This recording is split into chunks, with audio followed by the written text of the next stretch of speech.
Hi, hello, God bless you. Thank you for joining. Okay.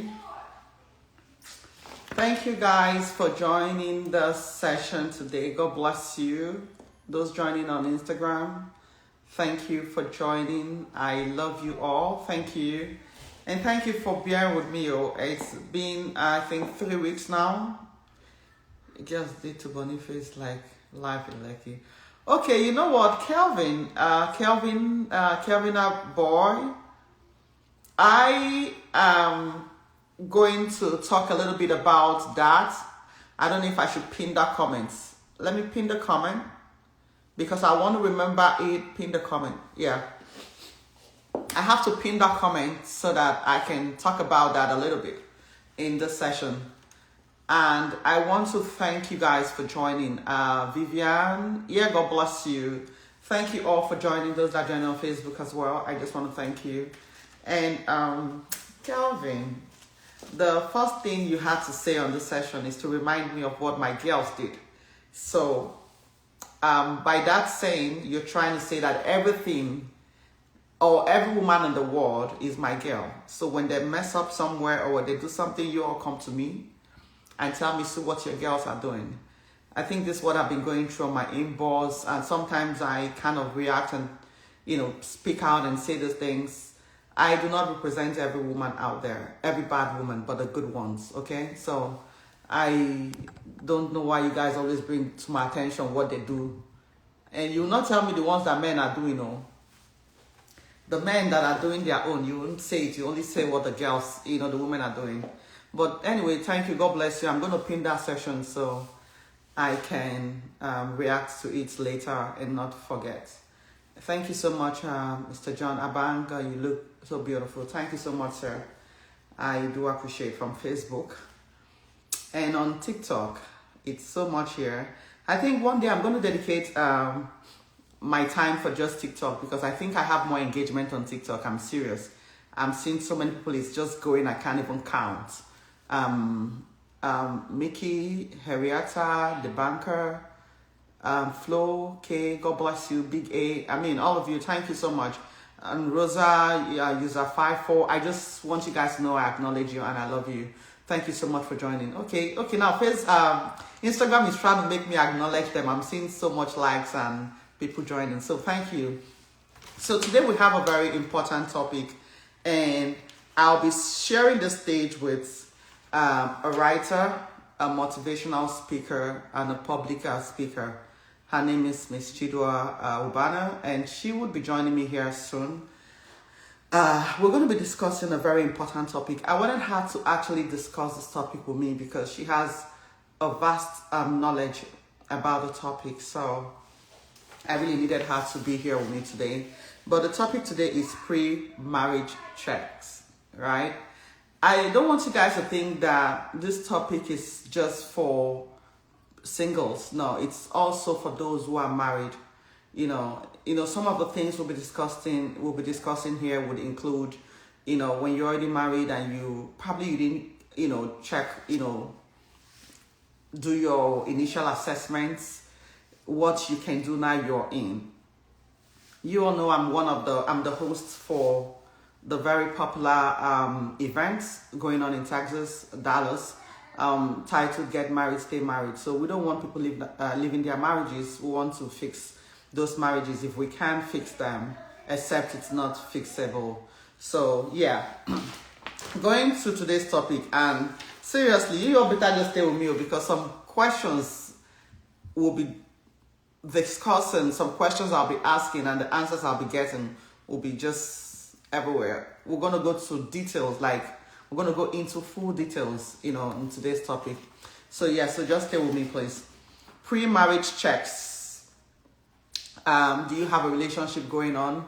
Are there some things you're thinking is off about the lady or the guy? You want to listen, you want to join us in this topic. Now, I encourage godly marriages. So if there's anything outside that, I I'm just going to talk about godly marriages. There are some things we're going to be discussing today. We're going to be talking about submission as well. As a guy, if a lady, you want to know what are the things to look out for. Is she submissive, or is she, not submissive? Is she going to respect you? Is she going to give you the peace of mind that you need in the marriage? Or even as a woman, you want to know, is he a cheater? And when I said, is he a cheater, I just smiled, because from the comments or from the video that Kelvin is talking about with the popular footballer Boniface, I actually noticed, or I became more aware that women don't even care if the man cheats as long as he has money. This is something I have always kicked against, and it's something I've always discouraged. As a matter of fact, I argue with people on this platform and saying that women want better, good men. They are not all about money and everything, but I don't know what's going on. There's a video that one of my sons, came here and, said something about a relationship, I think a graph that he did when women get to this age and this and that. And I said, look, women don't care about money. Most women don't care about money. They care about your behavior. They care about your vision. But what I'm seeing today in this world, I am asked to rethink my thoughts. When I say rethink my thoughts, go back and rethink, is this what they really care about? Still, Kelvin, I'm going to react, to that, to the comments that you made. Marriage is a lifetime covenant. Yes. It's not something you go into and check out of just anyhow. And that is why you want to be very careful. You want to read details, get into details before you get married. It's not a weekend event. Yes, it's not just a weekend thing where you see people getting married today and before you know it, they say they are no more getting married. And before you say, I do, there are some certain things you must check, you must confirm, and you must also pray about. Now, I want us to get our Bible in Luke 14 verses 28. The Bible says, for which of you intending to build a tower does not first sit down and count the costs?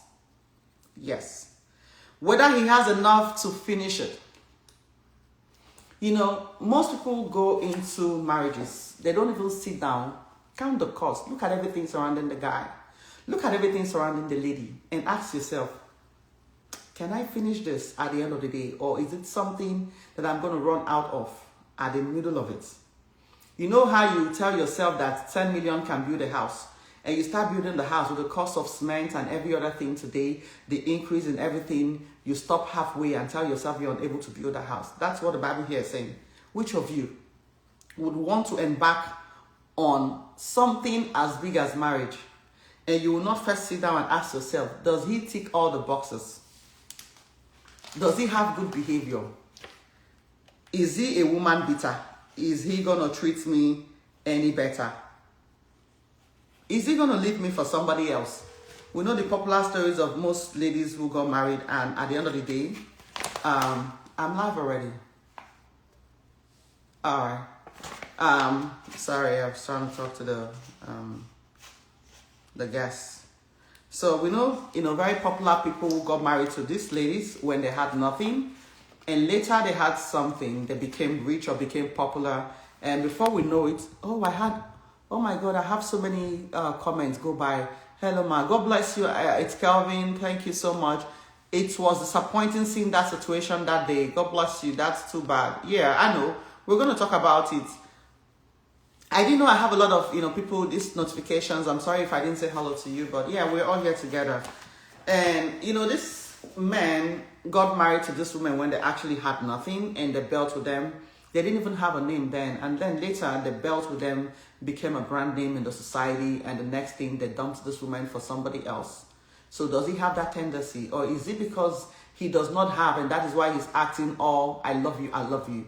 And when he has tomorrow, he leaves you. Or then he knows that he's a polygamist. Or that's when they know that all men can cheat. It is, I don't think, let me not go there and let it look like I'm trying to, segregate the rich and the poor. No, that's when he knows it is not a gene to cheat. Is he that kind of person? Just stay with me on this discussion as we're going to go deep into this. I'm seeing some people add me. If you add me too early and I don't accept you, it might stop, it might prevent you from joining me later. I just would like to discuss this topic first with my guests. Oh, I already accepted two people. Okay. Hi, hello, God bless you. I'm alive. Hello. How are All right. you? Yeah, I'm alright. Thank you. Yourself? Good. Thank Minister you. Chidwell, thank you so much for joining me. I was waiting for you. How are you doing, ma'am? I'm doing well, thank you. Sorry that I'm coming in a little late. Okay, that's fine. And the other gentleman that is joining me seated on the bed, I don't know if he's wearing a singlet or something. We are up, dressed up when we join this show because it's a serious religious show. So, I, but I would I, excuse you probably if I cannot see your chest, that's fine. I'll But I'll have to give it a pass then. I just want to say hello that you're doing well, and that's it. I'm just on holiday. Sorry, I didn't know I was going to be given the chance, the platform. Thank you for oh, bringing me up. Thank you. thank you. And where are you? Where are you having your holiday? Where are you enjoying your holiday? We are currently in Scotland, and In we are Scotland. yes, we're in Scotland. We've been here for a couple of days, and we'll still be here before Okay. the When you say we are the who are the we? myself and my family, myself and my children and my wife. Okay. So you're a family man. Yes, I am. Oh, he just showed us his beautiful wife. That's beautiful. Hello. Okay, God bless you. I think if your wife is there and she permits you and you want to be up with me, yes, you can as we discuss this topic. I'm happy she's by your side and probably she would wish for some contribution. So yes, you can stay up with me. God bless you. Right, And thank you. what's the name again? I saw Dr. P or something. Dr. Karim is my name.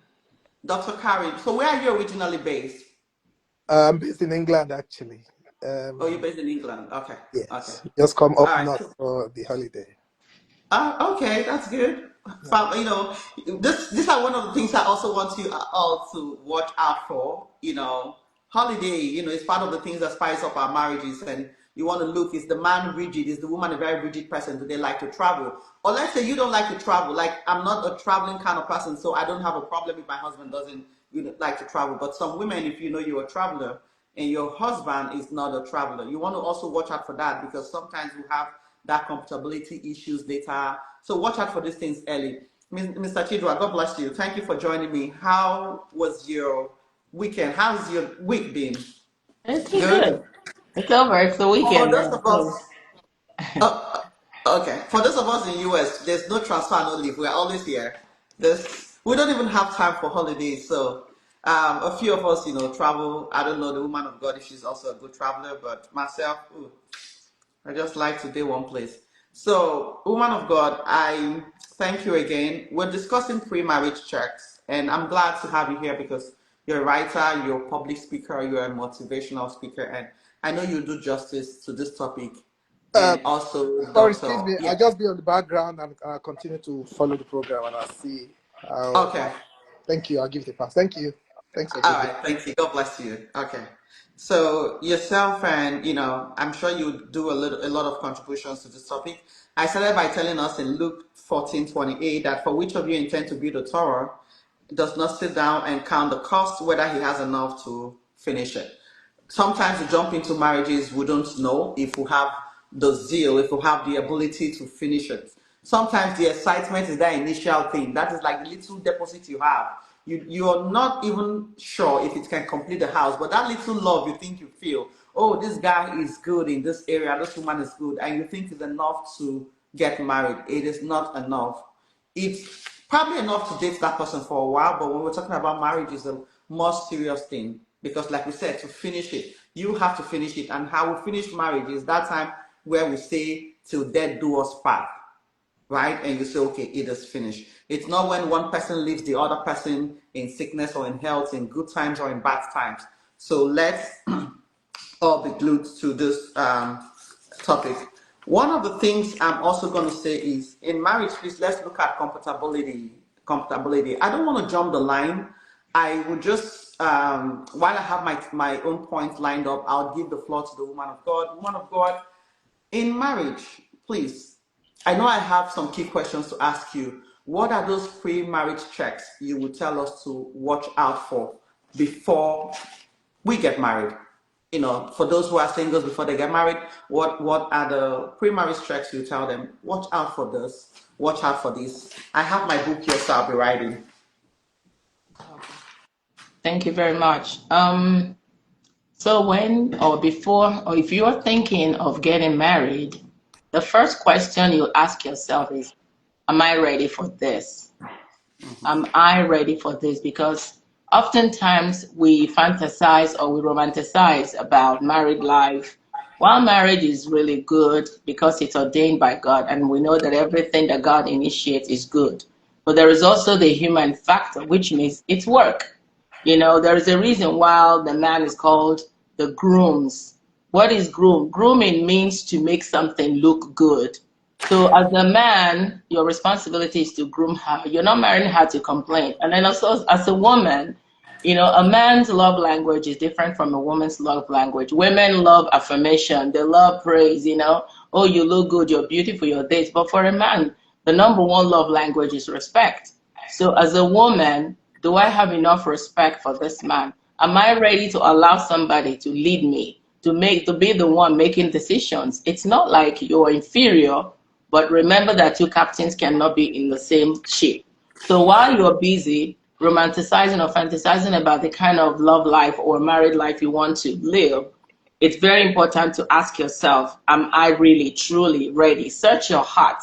Am I really ready for this? Meaning, am I ready to make room for this person that is coming into my life? Remember that this is not like a dress that you put on. If it doesn't fit or if it's not the way it looked, maybe you saw it in the catalog or you saw it hanging on the rack at the store. And then you go into the fitting room. There's a reason why there is a fitting room, because the way it looks on the rack may not be exactly how it look on you. So you should be able to ask yourself, am I really ready to make room for this person in my life? So if you can answer that question as a yes, because what that means is that you have to let go of some of the things. Number one, you can't just go out and come in. You can't make decisions on your own. You can't spend the way you want. So many things will change. It's like having a child. It changes your life for good. Even after that child has left home, your life changes because they will still come back. Maybe not to live with you, because no parent prays for a child, an adult life, to come back and live with them, except if the parent is old and the child is coming in as a caregiver. So these are things, so it still changes your life because the grandkids will also come. So what I'm trying to say in effect is that marriage changes you. So don't just say, I want to get married. Maybe because there is pressure from family and friends that mean well for you, or everybody around you is getting married, or you look at your age and you think, I'm getting old, I want to get married. That's not enough. The question you should ask yourself is, am I ready? Do I have the capacity? Do I have the room to accommodate this person? Because even though there are people that are still not completely whole, even though people should go into marriage whole, but remember that you're coming from a different background as that person. The person may be saved, yes, which as a believer will not do, is now negotiable, but they still have their habits.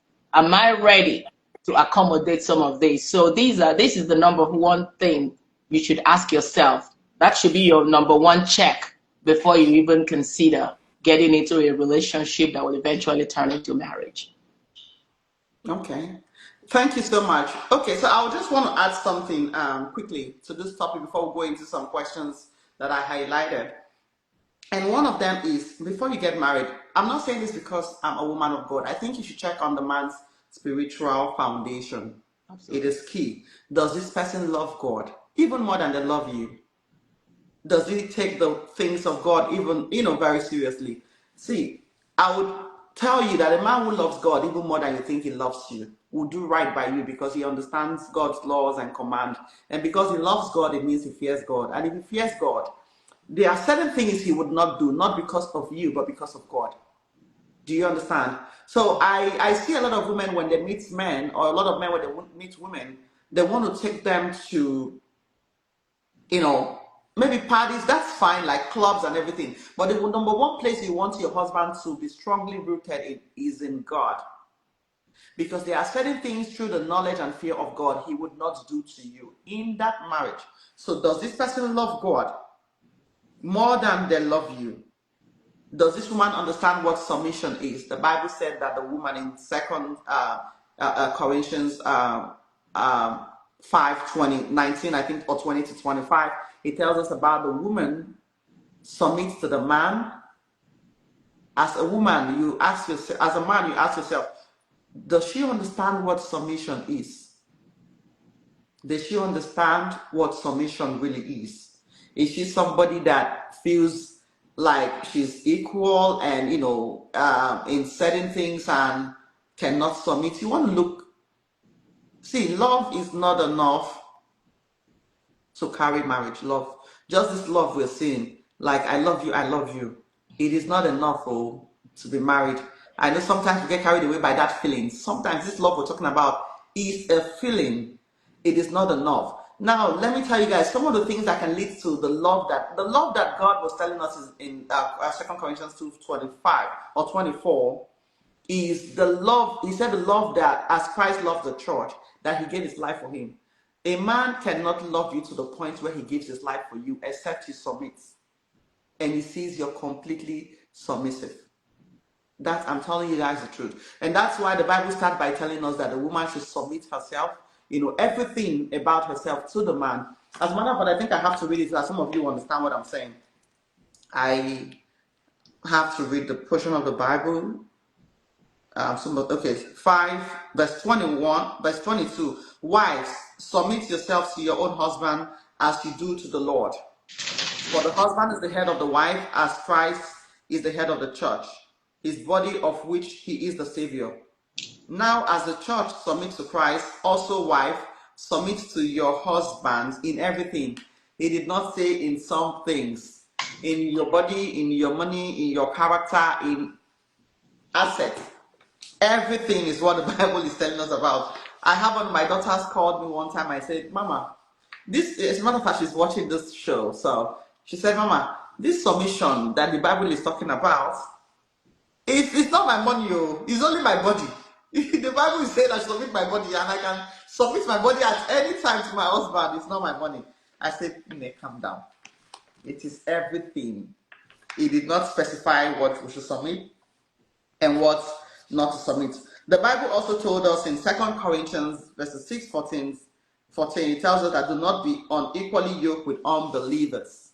I'm going to tell us as this session goes on who are the unbelievers in the Bible. So you know that when you see guys or women with these traits, you want to tick the check, the box and say, I think this is a red flag. This person is an unbeliever.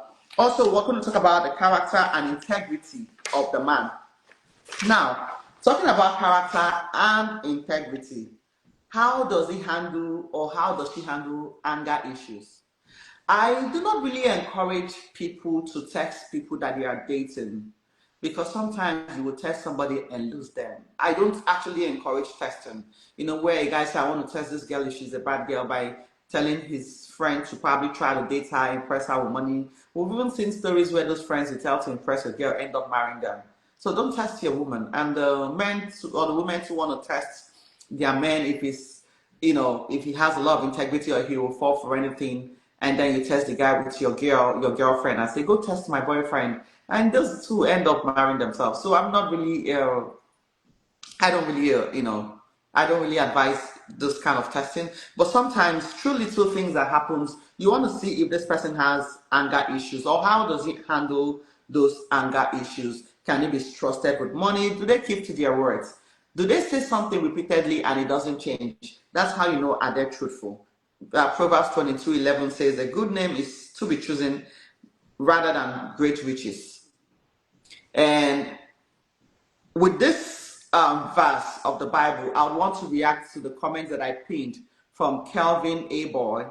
The Bible says in Proverbs 22, a good name is to be chosen rather than great riches. Now, he's telling me that, did you see what your girls did to Boniface's life, Abby? Now, I want to react to that.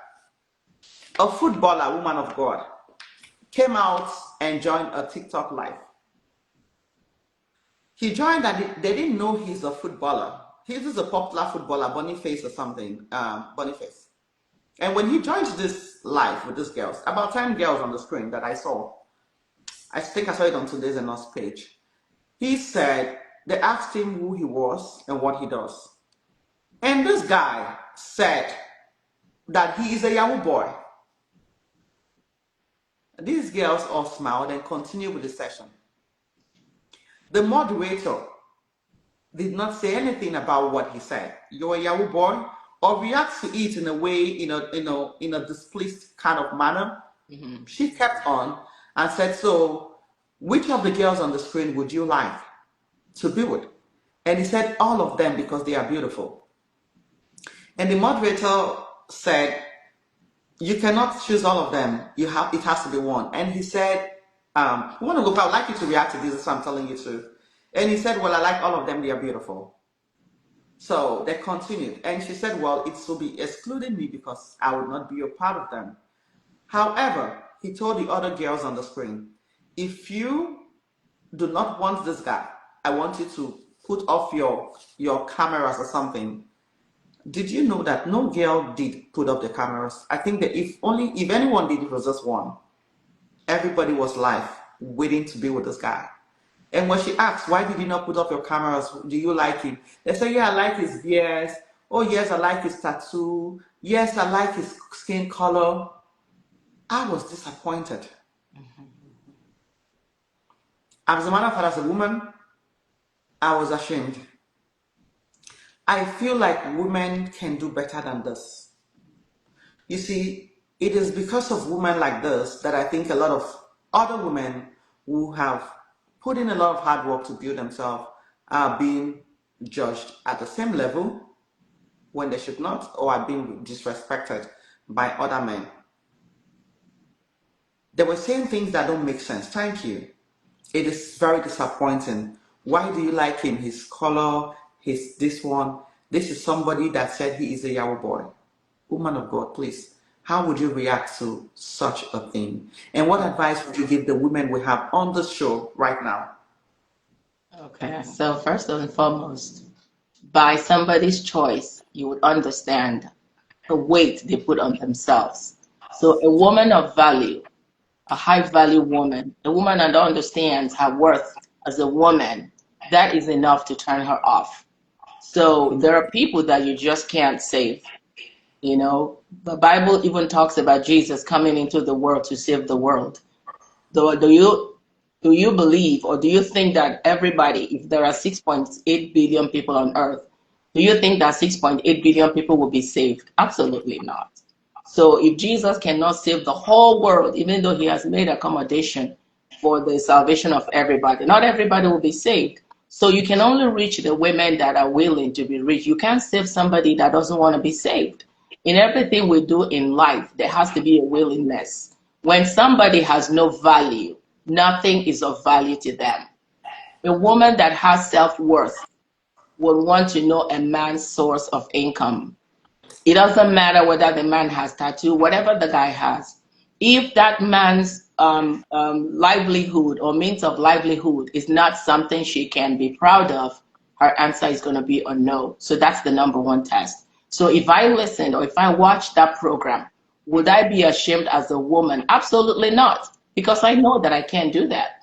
Why? Because I understand where they are coming from. Poverty is what will make someone, make choices that are very disappointing. Peer pressure, and another one is competition, wrong competition, because somebody thinks, oh, my friend has this wig that costs $750,000. They don't care how the friend got that money. They want to be like the Joneses. So these are things that are making young girls today not even care about what a man does to make money. They just want, and that's why what's happening to them is happening to them. It's very unfortunate, but it is what it is. So my thing is, these are girls that have no self-worth. That's why they are doing what they are doing. The one that has, if any one of them said no, that's the woman that has integrity. That's the woman that has self-respect, and she would not want to be a part of it. Yeah, thank you so much. You're talking about self-worth, right? you're very correct. Now, let me tell you, on this platform and on my inbox, I said if I'm going to start doing matchmaking, maybe much later when I have the time, because I have a lot of men. I think I have more men on my inbox saying, I need a wife. Please connect me with somebody wherever she is in the world. And I can tell you that the men who come to my inbox are men who are doing very well. Most of them are not even in Nigeria. Like 90% of them are not in Nigeria, they're either in Dubai, in US, and other foreign countries. Why I'm not moved by their wealth, I tell them I have to assess you before linking you up to a lady. I say, I will assess you because as a matter of fact, I have to know if you have good behaviors. I have to speak with you. Some of them tried reaching a long time before I got time and we spoke and, are on it. But what am I saying? Some people are not moved. If you come and tell me, this, I'm in Spain and I'm searching. One of my people, yes, Kelvin Boy said I'm in Spain and I'm searching. Like me, I'm searching. Yeah. So you see, I have a lot of men like that and they come and they are doing well. Now, I don't think because you're doing well and you have money or you're in a country, you are what's a husband. No, there are more values to being a husband than your money or the country where you're resided in. And also the women. Before I link any woman to any guy, first of all, you must be doing something. You cannot be a liability. If you first you have to, I'm not saying you have to be a professional, but you have to be doing something. If not, I would feel because these men are doing good, you are just going to say yes because of what they have. Like the show I watched and we're just commenting on. So if you're a woman and here you think you're my daughter, you have to be doing something. I'm a professional, I'm doing something as well. So you have to be doing something. You have to have your own money so that no man messes with you, so that no man messes with your emotions. I have to know what you're doing. I would be very happy to be associated with women that have sense and not the ones that don't. Because when people see all these videos about women, the first person they send them to is me. Sometimes I don't even watch it. Men are the ones disturbing my inbox more. Mama, hey, say you're supporting women. Say you're talking for women. Look at what women are doing. Oh. Women collected money for Bugatti from Burna Boy. Oh. This one, oh, I have to Not carry all the photo. women. Not all women. Oh, not all women. They must have a job. Yes, I'm thanking baby. They must have a job. Because I am tired of people thinking that every woman's sins is my sin. Look at what your daughters are doing there. I'm not in support of every woman. I'm in support of good women, virtuous people that are doing the right things in the society. Yes, tell me about them. I will come out for them at any time. And not the ones that are doing nothing. So I want you guys to know that I'm not a supporter of women like you guys are thinking, no, I am not. Now, the next thing we want to talk about is, yet in the USM, God bless you, my daughter. How are you? I'm doing fine, man. Why are you eating? Why are you eating your mouth on this session? What are you eating? Look at you. USM here is based in the US. She's based in Houston, Texas. And I can tell you that she has her own job. She's one of the ladies I do appreciate for hard work. She's so outspoken as well. And she has a shipping company, USM Logistics, in Houston, Texas. She shipped a couple of my things. As a matter of fact, she has some of my things that she said, Mama, okay, I'm coming to Texas for the get married, stay married. So I'm just going to bring it instead of shipping it. I said, okay, yeah, since you're coming on the 27th, you can just bring it along instead of shipping it. I'm not in a hurry for it. So she's doing she's doing good. And she's one of the young single ladies that I love what they are doing. And I applaud them, And she knows her rights as well. So when you're doing something, you will know your rights. You will not be bullied to take just anything that is thrown at you. You will not be bullied, So God bless you for joining me today, okay? Yes, ma. Thank you, ma. Another thing we want to talk about is families and background. Before you get married to that guy, one of the checks you want to look is see his family. Are there these kind of nagging times? Do they pick on everything you do? Do they have a lot of influence on their son or influence on their daughter? Are they the kind of people that would tell their daughter what to do to you and she would do, or their son kick her out and he's gonna kick you out? You want to watch, are there idol worshippers or are there godly, God, worshiper? Are there people you want to check? Is his father this one? What is there about his foundations? A lot of people make that mistake. They marry people that have a lot of foundational issues that never care to know. There's a lady that married somebody from Enugu, and I'm telling you, they said there's a foundation in their place where the man, his father had to worship the God that they worship, the God of wealth, and if he does not, he became poor. Now the son has to do the same thing. So it's like battles upon battles. You want to ask yourself, are you strong enough to fight those battles? Yes, it's a spiritual and it's a family foundation. Are you fit for it? Because one thing you have to understand is any battle undefeated will pass on to the children you have for this man.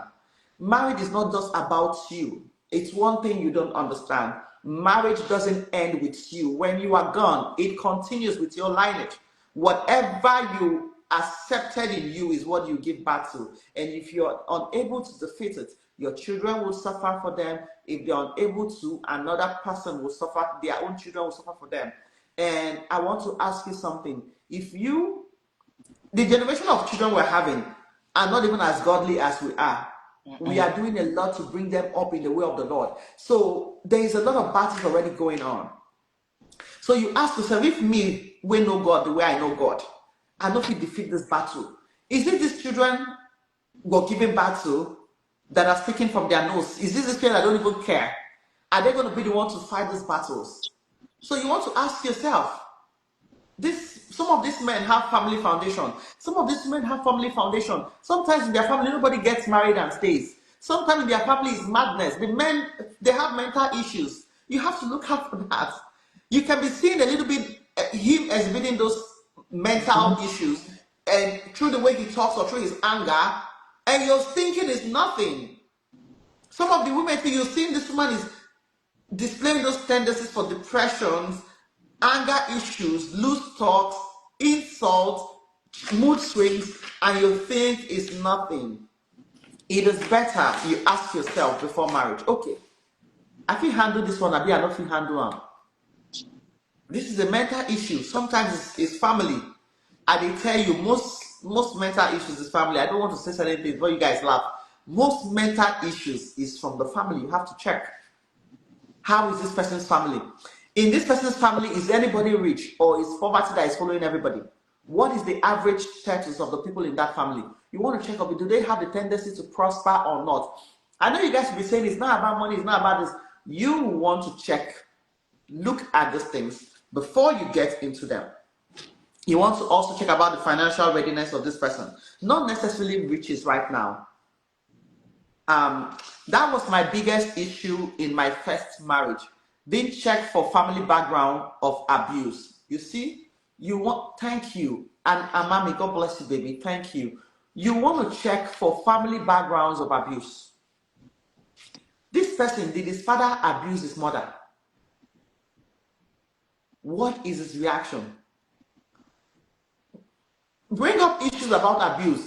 Tell him stories that, can you imagine, this Mr. Okon, he beat his wife for these reasons. Even if there is a reason, and hear what he says about it. See what he supports. Does he support the abuse because there is a reason to abuse? Or does he condemn it totally and say, no matter what, he should not have raised his hands on the woman? That's how you know a man. That's how you know a woman. You, the man, bring up issues about the woman who gave the husband a child that does not belong to him. DNA was performed and they found out. And hear how she reacted. Then you can also put in the story that, but the man was cheating too. And here if she says, well, he was cheating now, so he got what he deserved. If she makes statements like that, that's a red flag. Those are women that have reasons to do what they do because you aren't doing right. Now, the Bible doesn't tell us that two wrongs makes a right. It does not. So you want to look at their mentality. Do they support cheating men? Are they the brotherhood? See, so many men in this my platform, I just look the way they say, Mama, I want marriage. They lie because I see all of you and what you support. I know those of you that do brotherhood. I see where you go and comment elsewhere and support brotherhood, even if you come here and pretend. I just know that I cannot give you my daughters to marry because you're not ready for them. Okay, so you want to look at those things. What are they ready for? What do they believe in? You want to look at their financial readiness. Can they manage money? Or can they blow up money? You know, there are some men that once they have money now, you won't see them again. Once that small money just come, oh my God, you won't see them all. That is when they know they are big man. That is when, before 1 month, they will blow up that money. And you ask yourself that, Where is the millions we had? I've had so many. Let me see. I don't know if my video is clear. Oh, my video is blurry. Where is the millions? My video is blurry. I don't know what's going on. I hope the thing comes back to. I'm watching it from another device.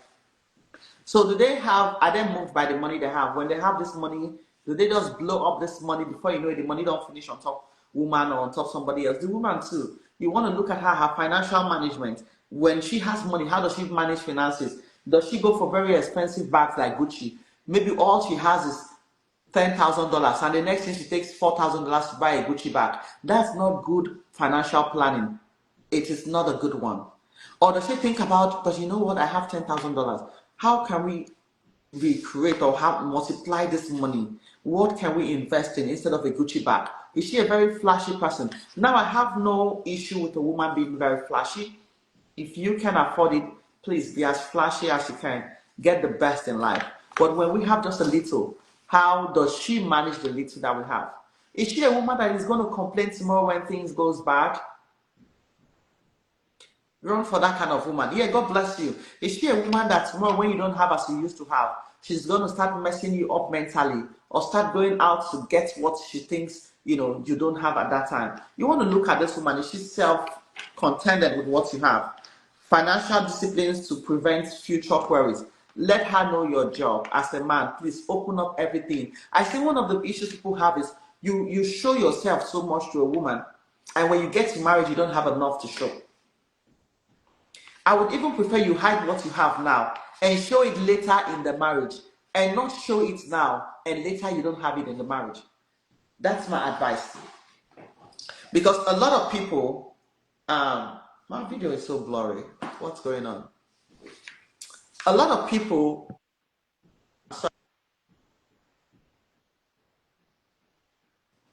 okay, I hope it comes back. A lot of people kind of tend to impress a woman so much before they get married, and after their marriage, there's nothing to impress any longer. If you have 100 million naira in your account, let the woman feel you have just 5. Don't even show her everything. See how she loves you for the 5 that you have, and let her discover more things in the marriage tomorrow. I think that is better than putting 100 million forward and tomorrow she sees that you have just 5. Those things can cause future queries, in marriage. Purpose and vision alignment. Where are we going to in life? Woman of God, I'm going to bring out some questions from this topics to ask you, especially about our vision in life. Where are we going to in life? Does your destiny align, or will marriage push you opposite your directions? Very important. Officially, my daughter said, I don't agree with you, Mama. Officially, please state what you disagree with. I'm also going to bring you up very soon. I want to bring you when I start asking my questions. Does your destiny align, or would marriage push you in the opposite direction? I know you're in love right now, but please, you want to note these things down. Is he going on the same directions with you, or on a different direction? I know that love is shocking you now. But later, when that love, this love thing is like putting fuel to fire. When the fuel don't finish, now the fire don't settle. Is there still this inner thing that keeps you guys going? Those are the things you do together, like your directions, your core purpose, and everything. Is he there? You want to watch out for that. Can you two talk except they agreed? Okay, good. Discussions. Do you agree on something, or you argue about everything? There are some people that they never agree to the same thing. It's arguments from A to Z. Are there times you agree to things, or every time you argue about everything? That kind of marriage will aligned or maligned with a lot of arguments and everything. So you want to watch out. Another thing is counsel and accountability. Does he listen to anybody? Or does he not listen to anybody? Does she listen to anybody or she doesn't listen to anybody? Does he or she take accountability? You want to watch out for those things. Or there are, there are these people that they are reservoir of their own knowledge. They are almighty. Nobody tells them what to do. Any man that tells you nobody tells me what to do, please run away from that kind of man. Nobody tells me what to do. It's a very huge red flag. It's enough to let any lady say, you know what, I don't think I can go here. Someone will destroy me. Nobody tells you what to do. A woman who says, nobody tells me what to do. Please. You want to be careful about these people. Now, I have this question that I'm going to ask the woman of God. Let's get into the question section. I know I'm seeing that I have some people who are adding. I'm going to bring up official name. I'm going to bring up I am Amy soon too. I see Richmond Ramsey. Sorry, I'm going to bring you on soon. Okay, God bless you. Woman of God, I have this question to ask. Now, I have one of my daughters that told me that she met a guy who is in love with her, but he is a Muslim. She's as a matter of fact, I'll call her a woman of God. She's so gifted, and she's a Christian. Can two people with different religions still have a successful marriage, woman of God? The answer is yes, actually. Two people with different religions can have a successful marriage. But would I advise that? No. In the sense that, the Bible says, do not be unequally yoked. Now, it's not there are people that say, I'm a Christian. Christian marriages crash. And the reason being that the fact that you're born, the Bible says you will know the truth and the truth will set you free or make you free. Now, a lot of Christians today don't even know the truth, meaning the depth of their salvation and all that comes with it. So they are still living as victims. They are still living like at the mercy of the devil, not knowing the authority and the total package that salvation gives to us. So they are not really maximizing everything that Jesus gave us for the authority and all that. So they live life, they live life not actively but passively. So that's by the way. Now there are people, one might be a Muslim and one might be a Christian.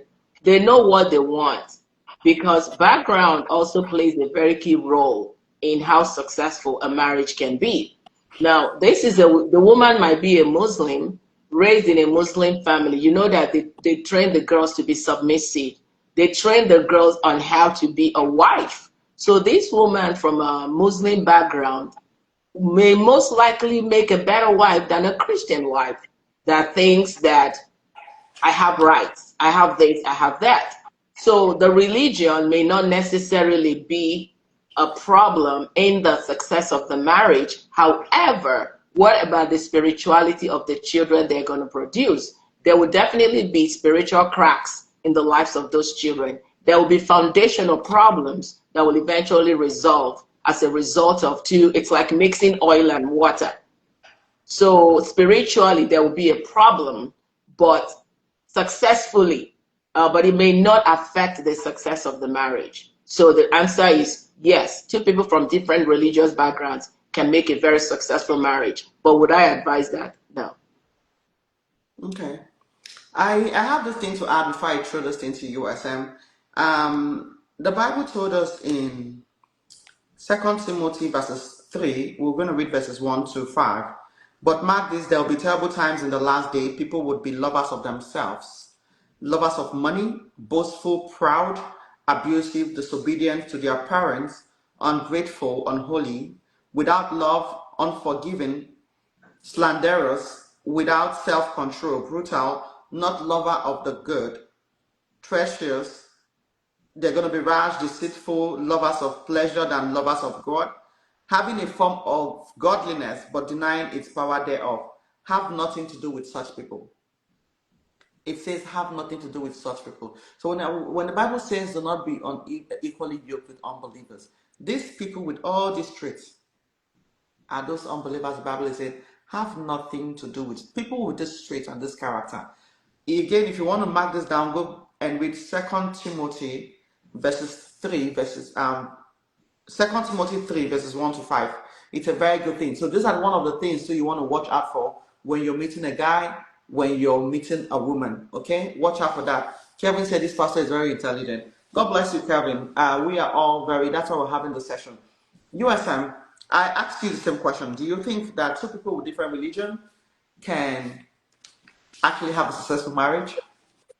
Good afternoon, everyone. Yes, I'm a big believer of I believe that they can have successful marriage because for me, well, I guess everybody is different with their own ideology and mindset. But for me, I believe that when you meet a person, it's the person you meet first, not the religion, right? And you already have what it is that you yourself claim to be acceptable, right? Like what you like is not what I like. What I like is not what you like. And to other vice versa to the rest of other people. But as long as you guys are heading the same direction, and I'm like my 75% of my family, they are Muslims, right? 25% of my family, they are Christians. Now I'm talking about both father and mother, or maybe 50-50, I don't know. But they've been able to coexist. Now, Christian marriage, Muslim marriage, they're all crashing. Whether you're married to a pastor, whether you're married to an afar, whether you're married to whoever it is that you're married to, whether you're even married to the holier than thou that is trying to be a pastor, at this junction, marriages are not working. And I feel like maybe because people focus on the wrong thing instead of the most important thing about what are we getting ourselves into. Some people, their mindset is you see some good relationship that could have thrived, but due to religion, and from either the father or the mother side, oh, my child cannot marry a Christian, my child cannot marry a Muslim, and years later, I've seen it several times, they start regretting because now it's the religion. And I always say this, nobody chose where they want to who they want to parent them, right? My mom is a Muslim, my dad is a Christian, but I turned out to be a Christian in as much as my dad died when I was like 11 months, right? And I have a sister, she's also a Christian. My mom is now a Christian, right? So in life, I think the most important thing is that if there's one thing about life that is constant in life, is change. That Christian can convert to Muslim. That Muslim can convert to Christian. We've seen powerful men of God that were once Muslims. So I feel like focusing on the right thing instead of religion. Religion should be your okay. After I've seen all of this, am I still okay now? Going back to religion, how are we going to do this? I've seen Christian and Muslim got married and they told themselves, you know what, I'm not going to tell you not to take the kids to church on Sunday. As long as you don't tell me that they cannot go to mosque. When they grow up, they can decide whatever they want to do. I've seen such home, and the mother and father, oh my God, they're happily married. Even the guy in question I was talking about, someone that was asking me out, is in Nigeria. I was based in US then. And the only reason why we didn't end up together was because my mom was so scared that maybe it was going to use me, right? And he always tell me something that he wants a home like his mother and his father because he made him realize that both Christian and Muslim can both coexist as long as our values align. That's the most important thing. As long as our value align, I just feel, for me personally, yes, Muslim and Christian home, they can have a successful marriage as long as, again, you are checking the right boxes instead of dwelling on religion, basically. Okay, thank you. I'm sorry, can I say something about this? I agree with most of the things that she said, but saying that religion should be secondary to me is the part that I disagree because one, what works for one will not work for another person. The fact that a couple decided, the kids can go with you, let's not decide on where the children will go until they are old enough to make decisions for themselves. It may work for a couple, but it doesn't mean it works for everybody. So to me, religion is a very big issue. If you listen at the beginning, I did say that Christian marriages are crashing and a Christian and a Muslim can have a successful marriage. However, I will not advise it because the foundation remember that the most important thing in the life of a human being is your spiritual foundation. It is upon that your entire life is built. Because the thing is, we measure success based on material things. The fact that someone is materially successful does not mean that that person is successful. What about the spiritual aspect of it? If God were to open our eyes to see what lies in the spiritual foundation of our lives, there are so many people that we cannot even touch, because all these things, madness, this and that, they're all spiritual problems. They're all spiritual problems. So saying that religion should not, for me, that should be a door opener. Before we even begin to talk about marriage, I want to know, what are your belief system? What do you believe in? Because what you believe in is what shapes you. What are your spiritual, where are you coming from?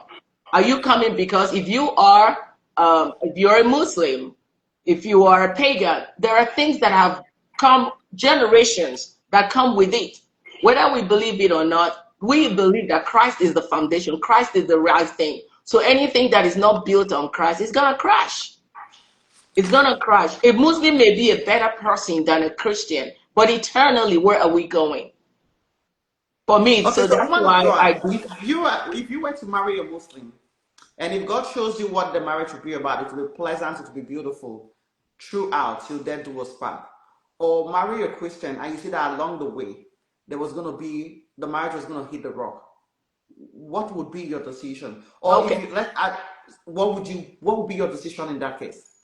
Actually, I was going to come to that, because what I was going to say is that except God tells you, I was going to say that, because there have been situations where a Christian, deeply rooted, a Christian, goes to marry somebody that is not saved, and the family is saying, don't, they are not this, they're not, but the woman heard from God and says, marry. It's in that marriage that God has decided to save that person.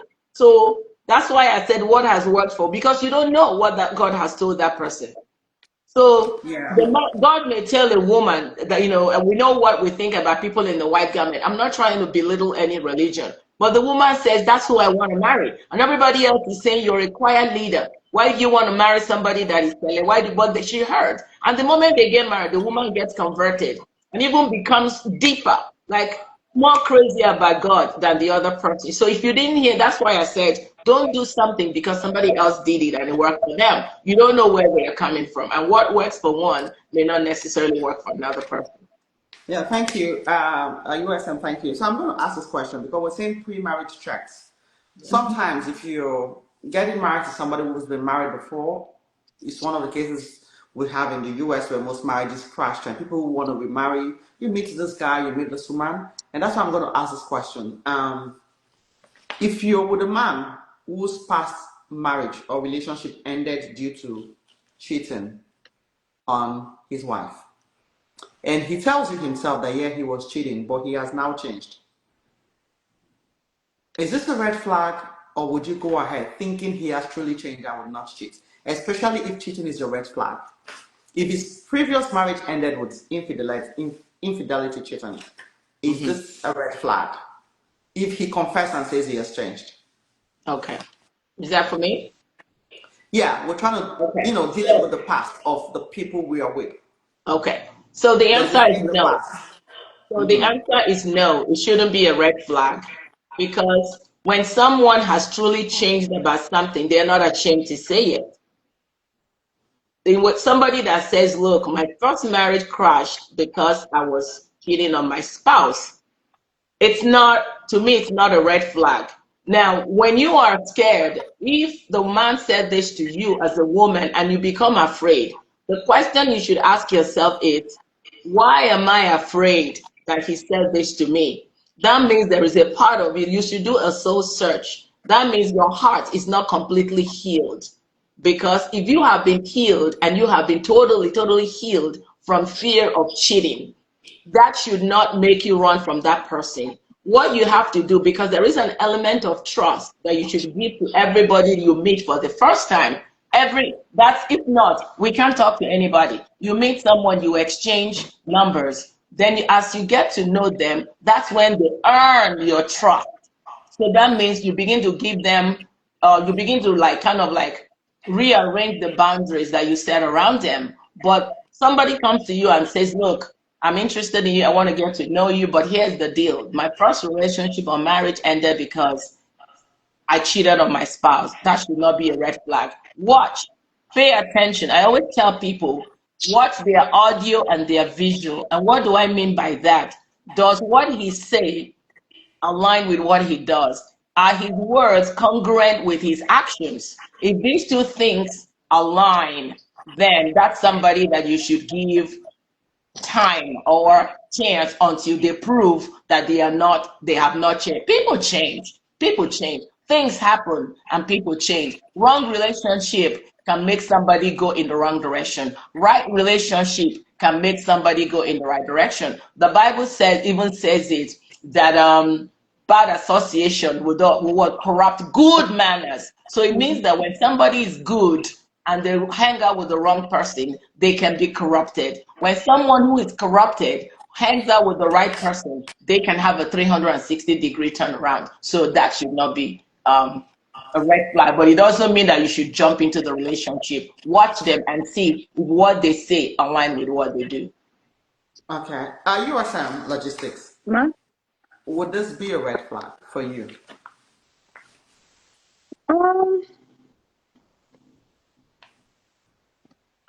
Nobody's perfect, I believe. And I think I'm personally big on accountability.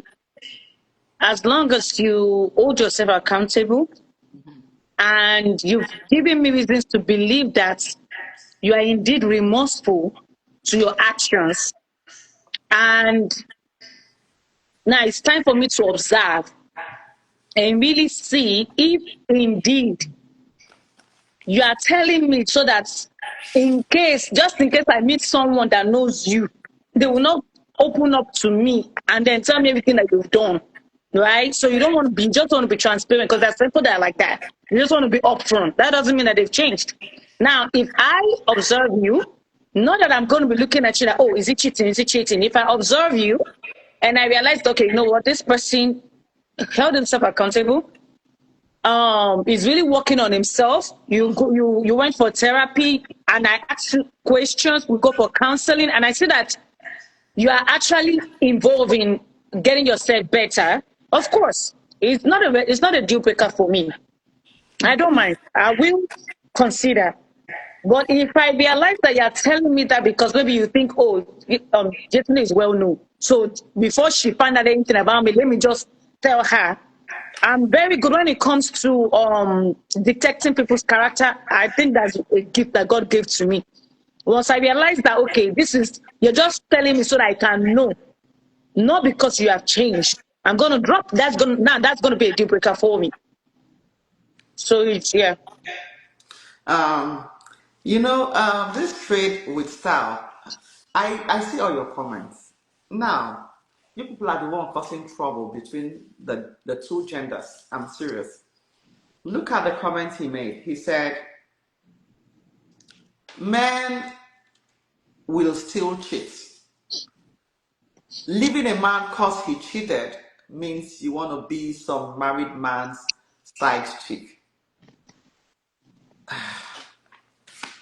Trade with style, not every man will cheat. You see people's problem. Later you come and complain about women and DNA. You see person like you now, I don't know if you're even married, but we'll talk later. I've seen your comment, I had to pin it so I can react to it later. I have a question that I wanted to ask though, because we're talking about, pre-marriage checks. These are part of the things people really check on, okay? So Yetunde, I'm going to ask you this question. Should a woman's body count matter more than a man's body count? If the men are saying body count matters, should a woman's body count matter more? Or should the women also say, yeah, your body count too matter? Or let's leave the body count alone. So tell me. Okay, for me, I would say that as long as you're not a virgin, as long as you are not a virgin, it shouldn't matter. As long as you're not a virgin. Now, like I said again, people focus on the wrong thing when it comes to this relationship and marriage thing. I'm not seeing sound of the face. Okay. They focus on the wrong thing when it comes to relationship and marriage thing, right? Body count. I'm sure that these women are not sleeping with themselves. Men are the ones that are sleeping with them, right? And most of the time, some of these women they trust. Some of these women get so destroyed. Now, I'm not saying that it's okay to be promiscuous as a woman or as a man in both gender. If we're going to hold women accountable, we should also hold men accountable too. That's my personal belief. If we're going to hold these women accountable, hold men accountable as well. If a man don't think that they're sleeping around is a big deal before marriage, why should it be a big deal for a woman before marriage, right? Get to know the person that you want to be with. So it should not be a big deal if a woman sleeps around before marriage. I don't think it should. I don't know. I didn't sleep around before marriage. Before I got married to my ex-husband, I didn't. I was a virgin. But knowing what I know now, because Mama, do you see the way this man will lie to you and you will buy it? And you will let in 6 months, 7 months, you realize that these people are married men. You understand, Mama? Women are fragile. I'm a woman, so I can't talk for every woman. Women are fragile. Women, it's like we don't really observe. We listen and then we go along with it. So a man will do everything just to get under you. If he wants to get under you and dump you, that's just the truth. But what I'm trying to say, Mama, is that I don't think that a woman's body count should be a factor why she should not be classified as a good wife or as a wife material. I don't think so. That's just my opinion, though. So no matter what she does, it doesn't matter. Sleeping around doesn't matter. I'm not saying As long as it's in the past. That's a past. That's a past. And as a woman, I think it's always good to be transparent. Who will accept you, accept you. But don't be too transparent, though. But who will accept you, accept you. As long as you are not a virgin, man. You say don't be too transparent. Because they will weaponize it against you. But as long as you're not a virgin, as long as you're not a virgin, I don't think it should matter. Okay, so since you said this thing, this is how you put it. So as long as it's in the past, what if your past catches up with you right now? Let's say you've slept with a guy who becomes your present fiance's best friend, and you've had something to do with him like 2 years ago, and you love your fiance, you know you're faithful. Do you think the woman should be transparent to tell her fiance that I slept with your best friend for 2 years ago, or should keep it to herself? And meet the guy behind and say, don't tell my fiance this, I love him, don't tell your friend this. Should that be buried in the past, or should it be known to the guy she's getting married to? Okay, so I think for me personally, I'm someone that when I'm talking to a guy and I want to be with a guy, I go for a man that is mentally mature and emotionally mature. That is me personally, right? And aside from that, I'm to find myself in that type of situation, because I know people talk, men talk. I would rather go to my fiance and tell him, hey, me and this person, we were once in a relationship, this, that, and give him the details. Not too much, but at least enough for him to understand what I mean, right? And then we keep it pushing. So now, you won't open up and say, I slept with him. You just say we're in a relationship. We're in a relationship, we would have had something. And I would say, of course, relationship is the one thing, even people that you've not even had anything with, and you are in a relationship with them, people will still believe that you've had something with them. So I've had people that I just talked to, and because someone sees me with the person, they're like, I'm sure that guy, I'm like, no, nothing happened between us. And they find it hard to stick with it that nothing happened between us. So regardless of anything, whether you had anything with him or you don't have anything with him, I think as if you are dating or if you are in a relationship or engaged to a mature man, no, not a boy, not you can't tell that level of maturity. What if you have an option to meet with this person and say, Do not tell my husband to be this, that we had something to No, do. no, no, no, no, no. Yeah. Remember me, I will go and tell my husband to be myself. I don't now. Because now that time you can use that as blackmailing in the future. You can use it to blackmail me in the future. You can use it to be extorting my body. Or because I don't see there is nothing that is in the dark that will never come to light. No matter how much you try to cover darkness, it will always come to light. So I would rather personally tell my fiance that, hey, I was once with this person, I knew this person, blah blah blah blah. We were in a relationship and all whatnot, so that you can have the details before you even okay, yes, you can now decide, okay, you know what? Thanks for letting me know. I don't want the relationship anymore. No problem. Thanks for letting me know. Okay, we can proceed. When we want to marry, I don't want him there. So that is now his own decision. But he already know that I have a past. So I'm not a saint, and my past can come to my present. It can, because we are human, and human are like women are like water.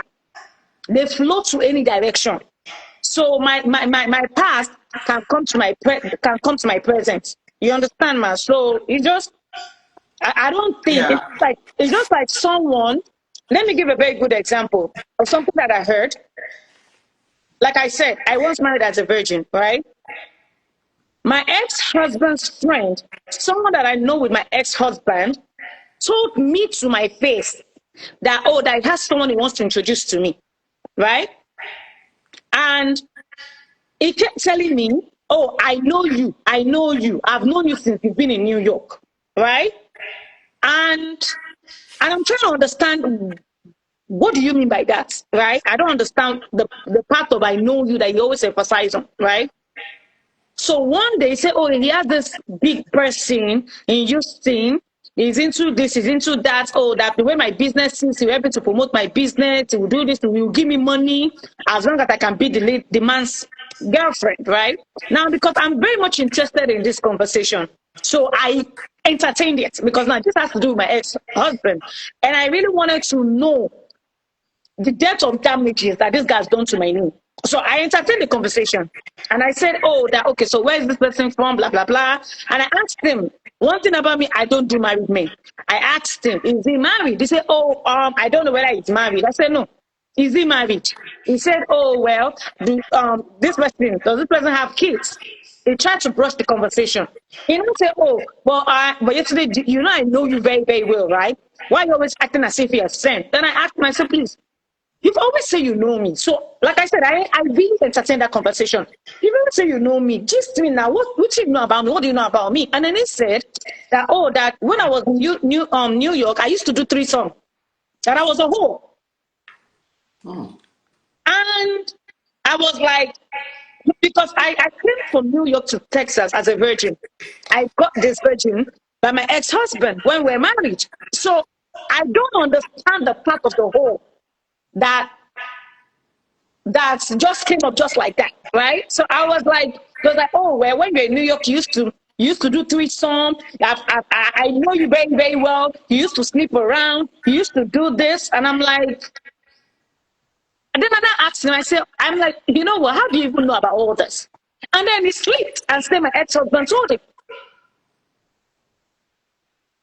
You understand, Mama? So this is the extent to what information would have damaged my. Now, I don't know how many people have heard this. I don't know how many people he has told this to. Personally, I don't care. Did I confront him? Yes, I did. Now imagine, right? Someone like my ex-husband meets someone that I want to spend the rest of my life with, right? This is someone that is still very much pained over our breakup and everything after 7 years, right? And he started telling people that, oh, before I married her, she was doing this, she was doing that. Mind you, this person that is talking to about me, yes, he was kind of showing interest towards me, right? And I told him I'm not interested because me and his friend, we are dated, right? We are dated, and even when I was in that relationship, he was asking me out.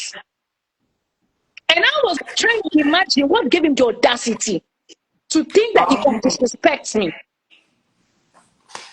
Mind the things you say about your wife. That's what I can tell most men. I don't know what gave Mind the him the things you say. audacity to think he can look at me and talk to me in that form or shape until I got to the bottom of it and realized that this man that has taken something that is priceless from me, and I have a child with, has so much condescend me to the level of an harlot. Oh my God. Yes, in the US, somebody is saying something about you, Mood. Model 0616. It said, I know her very well. She has always been a decent lady, and I can swear on anything. Oh, Oh, thank you, wow. man. Thank you. That's beautiful to hear. God bless you guys, and this is very interesting. I love this kind of conversations, and I think, as a matter of fact, men should take notes.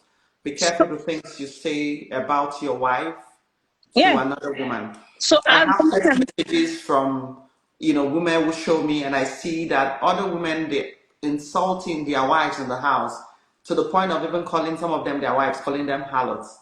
Don't mhm. don't see. The thing is, you think your wife is a part of you. She's rated the same way you are rated. Don't think that saying awful things about her raises the bar for you. It does not. It doesn't. As a matter of fact, the things you say about your wife places you at the same level to her. Be careful. And the women too, I'm gonna say this, yes, the way you disregard or disrespect your husband places you at the same level with him. So please be careful the things you say about your spouses. Woman of God, I'd like to throw this question to you. Should a woman's body count matter than that of the man? Um, wow. I'm surprised that I'm hearing this about body counts of a woman and body counts of a man. In the first place, how did a woman get so many body counts? That's my number one question. And, it's pretty much known, even though it doesn't make it right or wrong, that men sleep around more than most most likely are to sleep around than women before they finally decide to settle.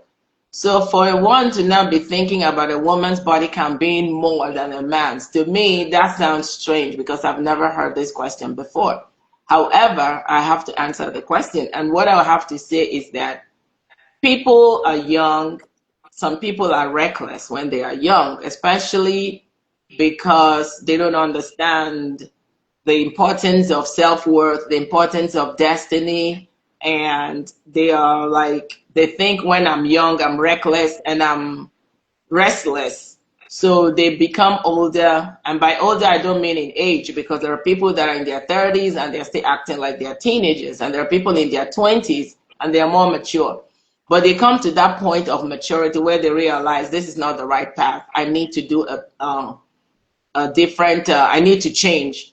So that becomes a thing of the past. So now bringing up body counts, I think should not even matter in a relationship, because the past should remain in the past, especially when you've grown to the point of being healed and your soul is whole. So we're now talking about moving forward. I'm not going to be asking a man, how many women did you sleep with? No, that's ridiculous. That's immaturity. I'm talking about the future. I'm talking about what are your goals. I'm talking about, the necessary things, spirituality. I'm talking about philanthropy. How do you see helping people? What are your short-term and long-term goals? What is your family relationship like? Orientation, business in the next 5, 10 years, family, boundaries. These are things we should be talking about. I don't have time to be asking a man about how many women. That's insecurity and unnecessary. So to me, it's a ridiculous thing to ask. I'm And sorry. a man should not ask a woman as well how many men she has been with. Any man that asks a woman that is insecure and has not healed from the past. So that should not bother any man, no matter No, who the woman because claims it's to about ask. where you're going. Okay. Except there is something that she did in the past or he did in the past that can be a problem to the relationship, because I believe in transparency. Other than that, it should not even come up. Okay. So there is this ongoing debate, anyways. It's why this platform where, if you've seen some of our videos, men cheat, women cheat better now. USM, I'm going to ask you before I take you down to bring somebody else. Um, who would you say before marriage, and even in marriage, who would you say cheats more in a relationship or in marriage? Is it the woman or the man? And who forgives more? Okay, so before I would say, I would say men cheat, right? But right now, I don't even know whether it's even women. In marriage, I'm not talking about in marriage. Hmm. Men cheat. But now, I don't even know that to say that women are now probably side by side with married men that cheat. Right? Lots of married women now are cheating. At least in this Houston that I'm living in, no, I've heard stories. I've heard stories, Mama, about women, married women that are extremely promiscuous with young guys. My years, is filled up. Men, like I said again, I've had encounters with men that will, they're literally married. They have their wedding band and they will tell you it's a fashion ring. And I do immediately I see the wedding band or I sense that you are married. That's a dead conversation. You should not be testing me because I will block you. So that is something that, but I believe that most women cheat these days. Most women, most Hi, this married thing will women shock you. cheat these days. This thing, hold on. The world has finally come to an end. If you're even talking about, I see on the comment section somebody saying it's 50-50. There is no way. USM, you're in the US. Before I ask the woman of God, let's go by percentage or ratio. Who cheats more? Can I say something, please? I Because, have a okay, problem with most women. I think it would be better to say more women than most, because when you say most women, you're talking about the gender. But when you thank you. say more, More women, I'm sorry, I rephrased there my you statement. go. More women, not most women. Now Because that's you're why now going I by it's the more women. ratio woman to man. But when you say most women, you're talking about More women women. cheat these There you days. go. Yeah. Okay. More women cheat these days. We Okay. have to start More a married women. campaign because I'm seeing the comment section and this is terrifying. I have men who say that what we are just looking for is a wife that will not cheat. This never used to be an issue. As in, this never used to be the things that men will say, if God can bless me with a wife that will not cheat. Have we gotten to that point? I had to throw this question because I just wanted to know how you guys will answer. And I know that USM is somebody that says the truth. Like, seriously, and I'm seeing on the comment section, I feel women cheat more these days. Jesus. I am seeing Chioma saying that even there in Lagos, married women cheat a lot. Make una dey waste our time. Women cheat more than men, 10 times. Hey, it is time for campaign. I don't know who's going to join me on this campaign. But This Mama, is this no. now in this conversation, Mama, me and someone we had an argument about it, and he was telling me to go on today's Ethno post and read about 5 out of 4 men or whatever that have paternity fraud and all that. Now, in as much as I'm not in support of married women sleeping around, I'm not even in support of women in general sleeping around or men in general sleeping around. I'm not in support of that. But at the same time, my argument was that most men that says that women are promiscuous, most women, excuse me, man, that says that men are promiscuous in nature. I told him, I put it to you that those women are also promiscuous. They're also doing it. Because a woman that is faithful to you will want you to be faithful to her. A woman that is loyal to you, we want you to be loyal to her. You see all the women that they're checking their husband's phone, that my husband this, my husband that. They don't have alternative. The moment a woman stop loving you, a woman start living her own life according to her to the fullest, Mama, that marriage is gone. That marriage is gone. You understand? And that's what I was telling the person I was having argument with. I said, and he says, oh, it's okay for a man to cheat. It's okay for a man to do this. After all, our mothers back in the days, they would give our fathers back in the days, they would give them wife, but a woman has to be faithful. And I brought up Ephesians 5, right? Because that's main favorite Bible scripture about submission. And it argued with me and it told me that how am I too sure that it was God that told men to love their wife, that it is an epistle written by Apostle Paul. And I asked them, so if this Bible or if this verse that you claim was written by Apostle Paul, are you trying to tell me now that even the women that Apostle Paul said that they should be submissive, according to you, it's Apostle Paul that talked about this, not God, right? You guys do not want to be to love your wife as Christ loved the church and all that. So why should women now submit to what Apostle Paul wrote? Since you guys cannot submit to what Apostle Paul also said about how you guys should treat your wife, and that was that he said he was busy and we had issues back and forth in regards to it. The point I'm trying to make, Mama, here is that some married women are now cheating more than men. Some married women, they're now cheating more than men. And at the same time, the question I asked the guy that day was, what is making these women cheat? They're probably frustrated. They're probably miserable. Now, I'm not saying that's an excuse. I'm not saying I am not saying that's an excuse. I'm not saying that. I'm not encouraging that. But instead of looking at the problem, instead of looking at the problem, what is the solution and what is the cause? Okay, so if a woman is cheating on her husband, what should be the solution? To find out why. Just the same way men say that a woman should endure. If your husband cheats on you now or have another wife, what would they tell you? They will tell you, you forgive him. No, they will tell you, well, you have to endure. But my own personal this thing is maybe they need counseling. They need to understand why. My own why. What happened? So how should the husband help the wife? They should both go for counseling. The same way that the woman is supposed to help the husband is the same way that the husband should help the wife.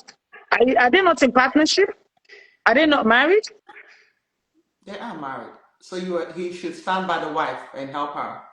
The same way women stand by their cheating husband. Yes, they should. Woman of God. Yeah. USM, I'm going to take you down so I can bring somebody. No problem, ma. Thank you very much for having me, ma. Have a good one, woman of God. Have a good one, ma. Thank you. Have a good one, too. You too, ma. Bye. Okay. So, wow. Let me bring up officially in I hope I can still bring that up. Wow. Woman of God. Is well. Please, my head is so full with this discussion. God bless you, officially Nina. How are you doing? Good I was afternoon. saying I hope I can still bring you up because it's been a little bit there waiting. So sometimes Instagram doesn't let me bring up when it's been a little while. Can you hear me? Can you hear me? I'm under the weather. Yeah, I can hear you very well. Your voice is clear. I hope you feel better, okay? Woman of God, please, how would you react to this ongoing debate about who takes more in a relationship and marriage? And who is more likely to forgive? And also react to what my daughter here Yetunde said when she said that men should stand by their wives if they cheat. We would like you to tell us what you think the men should do. But first of all, let's start by who cheats more in marriages these days or relationships. Are you asking me? No, I'm asking the woman of God, Minister Chidua. Oh, I'm sorry. I thought, it's unfortunate, but what she said is true because I don't know how many people know about this man that is called the Honor. And a lot of people have been using him to bust their maybe would-be wife or currently married to wife and stuff like that. And it's unfortunate the level of cheating that is now trending in marriages. And I also, heard reliably from someone that a lot of women that live in Lekki are actually involved in extramarital affairs. They said a lot. So that's very unfortunate because we have come to the point where women believe what a man can do, a woman can also do better. But I believe that the way to live life is about you. Ask yourself, what I'm doing, is it good for me? How does that help me? The fact that somebody took poison, should I take poison? Two wrongs can never make a right. What direction am I heading? If I'm in a relationship where my partner cheats and I can't handle it, I'll leave. I don't have to cheat because that is a reflection on who I am. That's a reflection on my values. I It believe has I'm nothing a to do with the woman of, man. I'm sorry? It has got nothing to do with what the man is doing. No, it has everything to do with what you are doing because I'm hurting myself. What we don't understand is that sex is a very, very potent thing.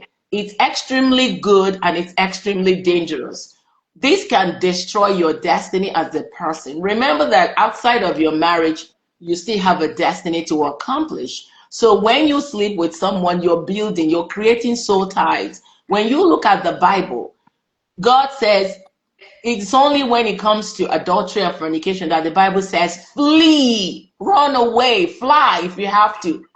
So that it tells you. So when you are talking about body count, you're talking about if this man has mental issues in his family, if he has this, you're taking on. So there are fragments of your soul everywhere. If you slept with 10 men before you got married, 10 men have a piece of you. By the time you get married, your husband will have nothing, maybe 5%. And the same thing goes for the man. So if we truly understood the importance or the how potent this weapon is, we won't use it to weaponize our mate, but we'll also use it in the context that God created it. It's good and it's dangerous. Used in the right context is very good, but in the wrong context is dangerous. So now coming to I hope I'm not digressing because but there was something she said that I truly agree. When you have a cheating partner and you find out, it shouldn't be like, I'm divorcing this person right away. Talk about it. Why is this? What am I? Is there something? Because remember that each person's need is supposed to be met in marriage. So if a man You're is talking about the cheating, woman. So are you talking about the woman? If the no, woman I'm just finds saying out. generally, if the Okay, man I is would like cheating more on, of the women. I would okay, like more of what the man should do. okay. So Yeah. that's where I was saying that I truly agree with what she said. So if a woman is cheating in a marriage, see, when a man is whole and you understand that this woman is my partner, I married her because I saw something in her. People talk about compatibility. I don't believe in compatibility. When you marry someone, you're looking at suitability.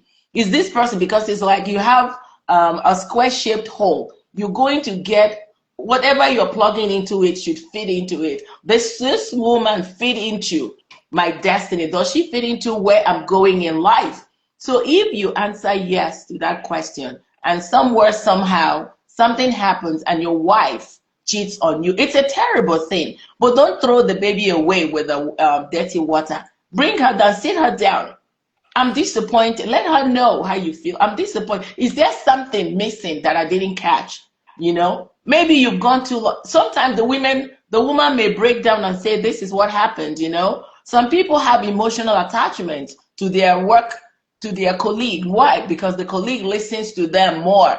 Then they form that emotional bond with that person. And we don't even realize that it's wrong. But that's how it happens, little by little. It's not an overnight thing. It starts like that. He listens more. He's more empathetic. They make me feel better as a woman. He makes me feel seen, and these are things I'm not getting from the house. Some women cheat because they want to, but for some, it was like weakness. They just fell into it because of what's lacking at home. Does that make it right? No, but a wrong can be made right given the right tools. So a husband who understands and truly loves a wife will sit her down. What happened? Maybe you travel for 1 month. Ever that you're so busy in business, in ministry, that you don't even have time for this woman. And the devil came in. Adam left his primary assignment and the devil came in. If he did what God had asked him to do, I don't think Eve would have had that isolated moment where she entertained the devil. And again, I'm not saying I'm not making excuses for the woman. I'm just saying the truth that man should sit her down. What could have done, or what can I do so that we can repair this? Adultery should not one-time thing. But if that woman has that tendency and doesn't show remorse for what happened, then you might decide on counseling or to get out of the marriage.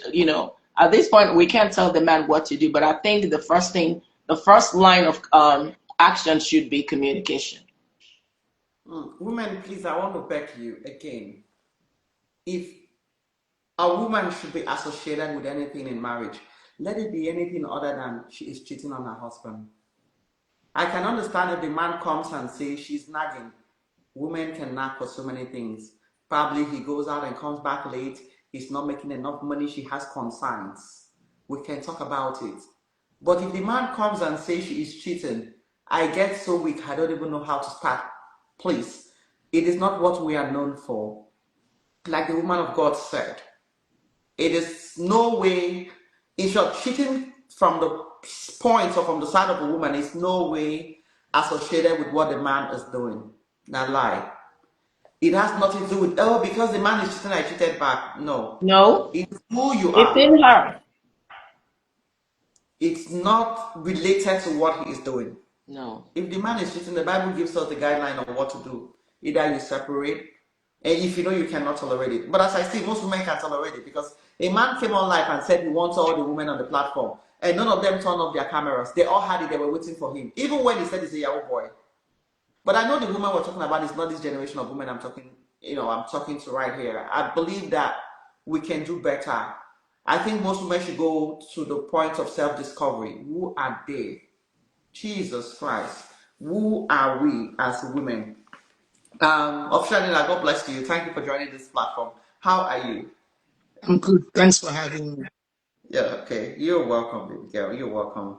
So I'm going to start, I'm going to ask you this question. We're talking about pre-marriage checks. These are the things we want to check. These are the things men should like and women should look out for. And I'm sure you've been here from the very start of this program or this session.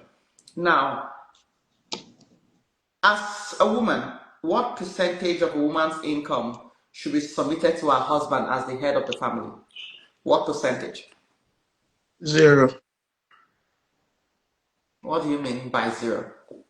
The Are Bible you? tells us Are you about submit everything, to your husband in Ephesians 5. Ephesians 5. We've spoken about it. So, what percentage of a woman's income should be submitted to her husband as the head of the family? You should be happy I didn't even say all. I said what percentage? well, let me speak for myself. I'm not submitting a dime, but I am a helper to my husband, like the Bible has made it. I will support my husband, but I will not submit my money, but I will support him. That's all I can do. What if your money is the support he needs? Well, I am supporting him willingly. He's not taking it forcefully from me. I decide to support him, not him mandating me to submit my check. I mean, how? I worked with my strength, my energy, my time, my blood, and you are cooling off somewhere, and then you expect me to come submit my check. Well, how now? You want to stay on your destiny and on my own destiny too. God has made us, has created us, and then, excuse me, everyone is great on their own skills. So I am created for greatness. You are also created for greatness. So why do you want to add my in yours? I will support my husband willingly without blinking, but never give my check. I will never do that. Officially, now we're not talking about your full check. We're talking about what percentage of your income would you submit to your husband as the head of the family? Mama, I heard it clearly. I am not submitting a dime. I am not submitting a dime. I did not come to the marriage to submit my resources. I am there to support. I am there as a helper, not committing my destiny. That is not why I got married. Woman of God, Yes. please come into this matter. As a Okay. woman, Okay. what So, percentage? but to be honest with you, I agree with her, but not in the manner that she said it. Like she said, a woman is a helper to the man. And it's just unfortunate that in the present day society, men ask or men demand, now making it a control issue. When two are married, they are one. The woman shouldn't say, this is my money and this is your money. It's our money. When you're hurting, I'm hurting. When I'm hurting, you're hurting. So if my husband says, hey, baby, I need, there's this thing I want to do and I need $2,000. If I can give it to him, I'll give it to him. But to expect that every time you get paid, that you're going to give him your paycheck, I think that's control and that's manipulation and control. It's just that we live in a society that requires what you call joint checking. Back home, most men, like I'm not talking about boys, they don't even know how much their wife makes. A man buys a Mercedes and gives it to the wife and then buys something and he will say, oh, I don't want to travel and worry about whether her vehicle broke down. That is the way it should be. And a woman should also understand that this is my husband. Whenever he needs something and I'm capable, I should do it. But to say, I will submit 25%, no. If today my husband cannot pay the mortgage for whatever reason, I'm not going to say, boom, hey, don't worry, baby, I got this. You pay it. Something else comes up, boom, you cover him because you're covering his shame. Because his pride is your pride. When he's happy, you're happy. When you're happy, he's happy. So I believe that a woman should not submit her paycheck to the husband, but at the same time, she should not see this as her money. It's their money. So she should always be willing. And if anything happens, his business crashes or he gets laid off, she should immediately take over without the man having to ask for it, so that can give him the peace of mind to go and do what needs to be done so that he can get back on his feet. So I don't think it is fair to wait for the man to break down before we bring our support. We shouldn't wait for bad times only before we become that helper. That's just my thought. And that's No, why I'm no, going to I'm rephrase not. the I didn't say question. that she should wait. What I'm saying is, if anything happens, that's why I said that it's their money. If something happened, because the man is the one paying the mortgage and all these other things, he's the one, because he should be one that brings the roof over her head. But she shouldn't say it's his responsibility, because there's something they say in the culture, the Igbo culture, that when the right hand greets the left greases the right. So it's us. When we fall, we fall together. When we rise together. So I am here to be a support, to be the wind beneath your wings while you're also the wind beneath my wings. So my money is your money and your money is my money. If you can't do it, I got you. Nobody doesn't even have to know that he's struggling in this area. I had an uncle whose wife was the one that took care of the family for years. I didn't know until the day he made that comment. I was shocked. That is a true wife. When you marry your wife, when you marry your husband, it becomes a joy to partner. Marriage is a partnership. Here. Now, can I clear the air? When I say I'm going to support my husband, does it mean I'm not going to support him in any other way he wants my support? I am the one who is in the marriage. I am the one who lives with him. So basically, I know what goes wrong in the family. There is no one going to have money and then something happen along the line and I don't fix it. But saying at the end of the month, I am giving this. No, I'm not doing that. But as a married woman who lives in the same roof with her husband, I know what that needs to be fixed in the house. And I don't need a reminder to do what I'm meant to do as a wife, as a mother. But every month, giving this is what I will not want to give. If the mortgage is $2,000 and I say, okay, hey, I want to pay 500, or let's do it 50-50. It is my choice, not mandating me as your wife to do it. It is my choice that I want to use this. But don't tell me every month my quota is 20%. I'm not doing that. Okay. So what I'm saying I'm is, God I'm bless sorry, you. can I say something? That's what, I did, that's why I said that I totally agree with you, but the tone, because when you said zero, so it means I will not. That's why I said, I thought word, the concept or the meaning of, I totally understood and I agreed with you on that, but I said the tone because if somebody would ask me what percentage of your income would you give your husband, my response will not be zero. What I would say is he's my husband. I will help him whenever the need comes, but I wouldn't say zero. I That's where responded But I what would. if the man of she God, said, if you make your submit. paycheck? She said, how much are you going to submit to your husband every Yeah, month? that is what I want So to I hear. We're responded the talking way the about question submission. came. We're talking about pre-marriage, the checks, submission. Will And this woman submit? and And can one I of the say things I want to something? ask is, Can I say something? Do you know that giving your husband your check is not doesn't mean you're submissive? It's not. It doesn't mean you're submissive. yeah, I know, giving him your check It's not is doesn't mean you're also submissive. no, What about it's other also areas? Do you talk back? Do you when he says one, you say 10? it's one And then of the it doesn't mean submission at all. women. So you guys would rather be submissive in every other thing than your money. It's Oh more than that. God. That's what I mean. Because a lot of time people think giving your husband money makes you submissive. It's not true. It's Yeah, not no, true. that doesn't mean you're It doesn't submissive. make No, me so make you there submissive. are other things you need to do to show you're submissive because just Yeah. that it doesn't. But that is Just still your valid. So support, I'm and still gonna put it. the way you carry him in public, that's just I mean it speaks a lot. I have a friend, actually a relative, whose husband gave a name that says in agreement with whatever her husband says. He said she's always in support of what I say, and you think that woman, for her to be that means she's secure in that marriage. But what I'm trying to Yeah. say is the way you treat your husband in public, the way you talk to your husband, that's all submission. Submission is not yes sir, oh bring me water, yes or no. How do you see him? How do you talk to your husband? Because believe it or not, after Christ, your husband should be the next person. After Christ, the husband should Yeah. be the number one person. So that's what that for me, that is the definition of submission, not saying yes, yes, yes to everything he says. And if you don't believe in what he says, how do you communicate that to him?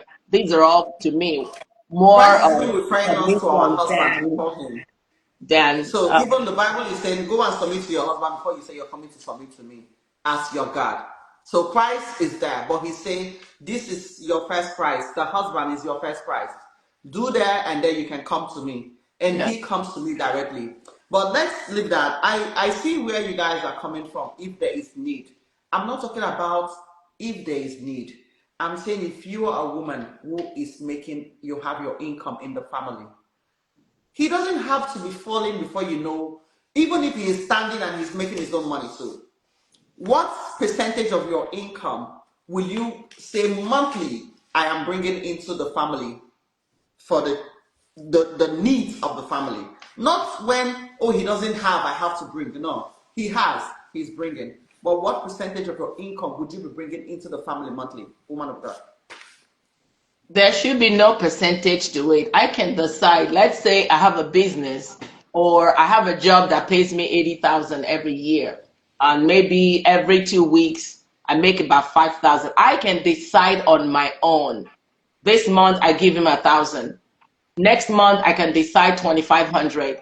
The other month I can decide, oh, I'm in a very good mood today. Sweetheart, take this 3,000. So there shouldn't be a pin to how much I'll give him. Just like a gift, somebody gives you can decide this Christmas, I'm buying this person this, next Christmas. But for me to say, every time I get paid, I'll give you $500, I think that's not I decide depending on, I can decide, hey, let me surprise him this month. I'll just give him $3,000. He might be thinking last month I gave him 1,000. Maybe I'm giving another 1,000. I might not give anything. And then the next month I can choose, hey, let me hit him. He might think I'm not going to give anything, and I'll give him 3,000. Make it a surprise. Make it like a game.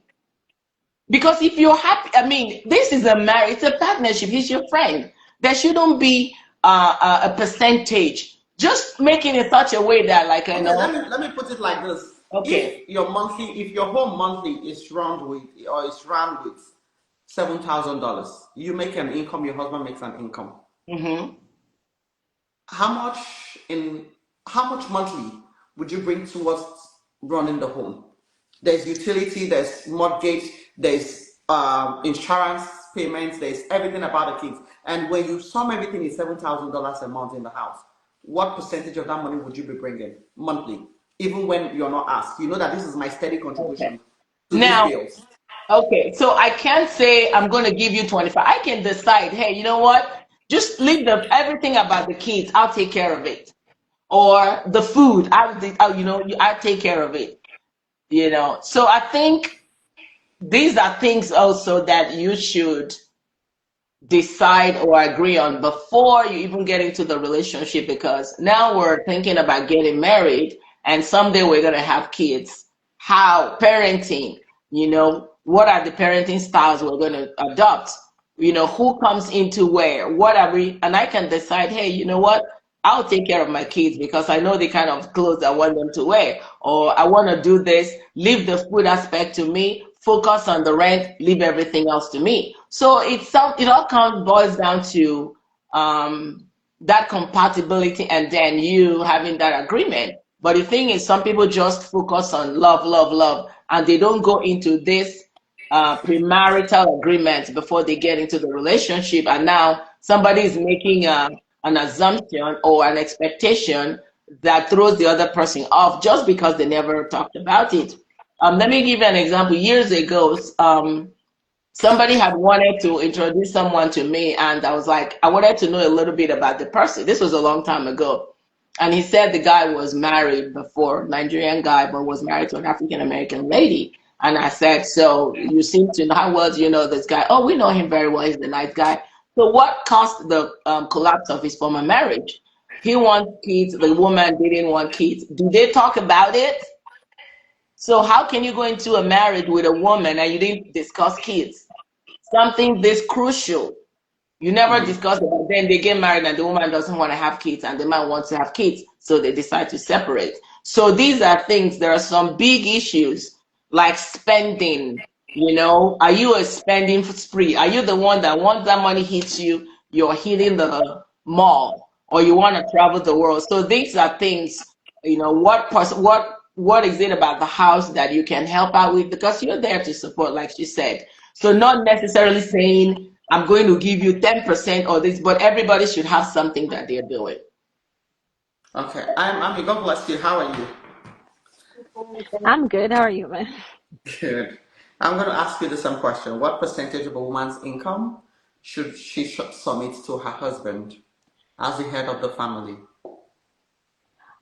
Honestly, to be genuinely, if I had to be 100% being open, I think both, and again, there should have been some kind of conversation before both get married. I genuinely think if there's a good relationship and both are coming in that marriage with one mindset, one goal, I don't think there should be percentage. I think maybe wife money should be in a savings account, and then why somehow you guys sit down, maybe why should be your money, let's be saving maybe 50% of it for the family, maybe 50%, let's use it for something else. What I mean by that is I don't think my money should be my money if I'm getting married to my husband. I think we both marry together so that we can build each other up, so that we can have a good family. We're planning kids. Maybe some money should be going to maybe the kids funding for college, things like that. That's the way I will look at my own marriage. I wouldn't believe that my money should be my money if I'm getting married. I wouldn't think of, oh, I will only just be given $2,000. I don't think so, because I want to live in a good home. Likewise my husband went to. We should sit down. Do we want to build house? How much would it cost? What kind of car do I want to drive? What kind of car you want to drive? Things like if we have kids, what kind of school that our kids want to go to? We need to sit down and make arrangement with my income and his income and see where each should fall into. I don't think I should hold off my money. I don't strongly don't believe that. Because if I want to hold on my money, then I shouldn't get married. Because True. I want to be an independent person. So my money, if I'm thinking my money is my money, then I might as well just live by myself. But if I want to have a husband, then I'm looking at him as my God. I'm looking at him as my king. So me working is for come and go for us, not just for me. That's the way I will logically think in my own mindset. So again, I'm not saying men are not bad or women is not. This is not a conversation. But if you truly want to marry somebody, you should give your total all. I would be thinking of what is the future for our kids. I don't want my kids to work when they're in college. What college fund can we, separate it? How many kids do we want to have? Things like that. I would say again, not to be naive, maybe some kind of documentation written down, like whatever we're doing together is for us. Or I always say this also, you have to always think in your corner of your mind, in case things doesn't work, how do you overcome that? So maybe you need a lawyer, maybe something needs to be set as in place, should in case one or either didn't follow through. But for me, I genuinely believe I wouldn't be putting $2,000 down and then holding the rest to my pocket. I don't believe in such marriage. I don't. Then that means that marriage is not solid. If it's truly a solid marriage, both incomes should be in the bucket, and we decide where the direction of the fund go to. Okay, so you are saying that in the marriage, all your funds should come to the table, and all his funds should come to the table, Yes. and it should be apportioned appropriately to different quarters. Yes. Would you maintain a personal account or joint account? I think we should have joint account as well. And there's nothing wrong if we're saying, okay, each other have a personal account, but you should still know what goes there. Meaning, I want to buy maybe things personal hygiene for myself. I don't need to be asking him. Maybe I want to go brunch with my friend. I don't think I want to ask him for things like that. But you should know, like, oh, out of my 100%, 25% is going for her personal account, 25 is going to my personal account. I don't care what you do with yours or what I do with mine, but I think it will be fair for both of them to be seriously transparent. If there's transparency in the relationship and if there's God in there, then things should be fine. That's the way I see it. Beautiful. So 70% comes to the table, and probably like 20% goes for probably personal hygiene and little stuff you have to take care of, right? Or maybe family member, maybe my mom needs something. I don't need to run back to him and say, oh, my mom asked me for my money. That would be my own personal money, or my sister or something. So I would believe maybe 25%, 20% should be my personal thing I need, his as well, and the rest should be on the table for us, for the family, for me, him, and our children. Okay. Somebody said on the comment section that what if you're earning more than the man? It still would be the same. If I am still making more than him, end of the day, I chose to marry him, right? And that's how I always say to people, you should know the shortcome of who you're trying to get married to. If you marry someone and you can't compete with someone that probably, let's say, I was born here, I went to college here, I have more opportunity than that person, or maybe the person came from Nigeria or whatever you came from, and I'm able to go to college, I'm already a doctor. Regardless of how much you want to work, you wouldn't make more than me because I have had some kind of level different from yours, right? If I Yeah. am making more and I genuinely think I want to settle with them, I should bring all to table. I shouldn't take away from it. And to marry somebody, for me, marriage is big for me. I see my both parents, they still married for over 60 years. And I've seen what my mom I put into the marriage, even when my dad didn't have, and I've seen what my dad is still doing with my mom. I mean, both of them inseparable. And if you have that kind of marriage, I want things like that. So I believe both should bring it. For me, if I make more than him and I chose him, then I should bring everything that I have on the table. And end of the day, if it doesn't work, that's fine. But you should come or bring it all to the table. You shouldn't separate some. If you dividing some, then that means there's no trust. You yourself having something to work on. I'm just saying genuinely, I'm not referring to anyone. I'm just saying that if I'm coming to the table, like the day my husband was asking me, I just newly got married and he was asking me, oh, we were talking about something, and I said, "Oh no," it's like, it was like, really? It was like, not everybody would tell the truth. I was like, why lie? This is what I make every week. Really? Yes. If you tell me, let me do that, I won't disagree. I just felt like when you have openness in marriage, it gives you a peace. I believe when you're constantly lying and lying, there you lying to cover another lie, you're using another lie to lie, and eventually when there's disconnect, I don't know. I just think I like being transparent in a relationship. Somebody is saying that. Are you married? I'm just asking for myself. Don't I am ask for very, very, yourself. very married. I am This is kind of married, very and funny. I caught him for 2 years. I'm saying, and genuinely, I say this. Even when I met him, he poured so much on my cup. I didn't pour anything. Like, this person wanted me to be better than where I am, and that drew me to him. Like, oh my God, I've never really dated anyone that really more want me to do better.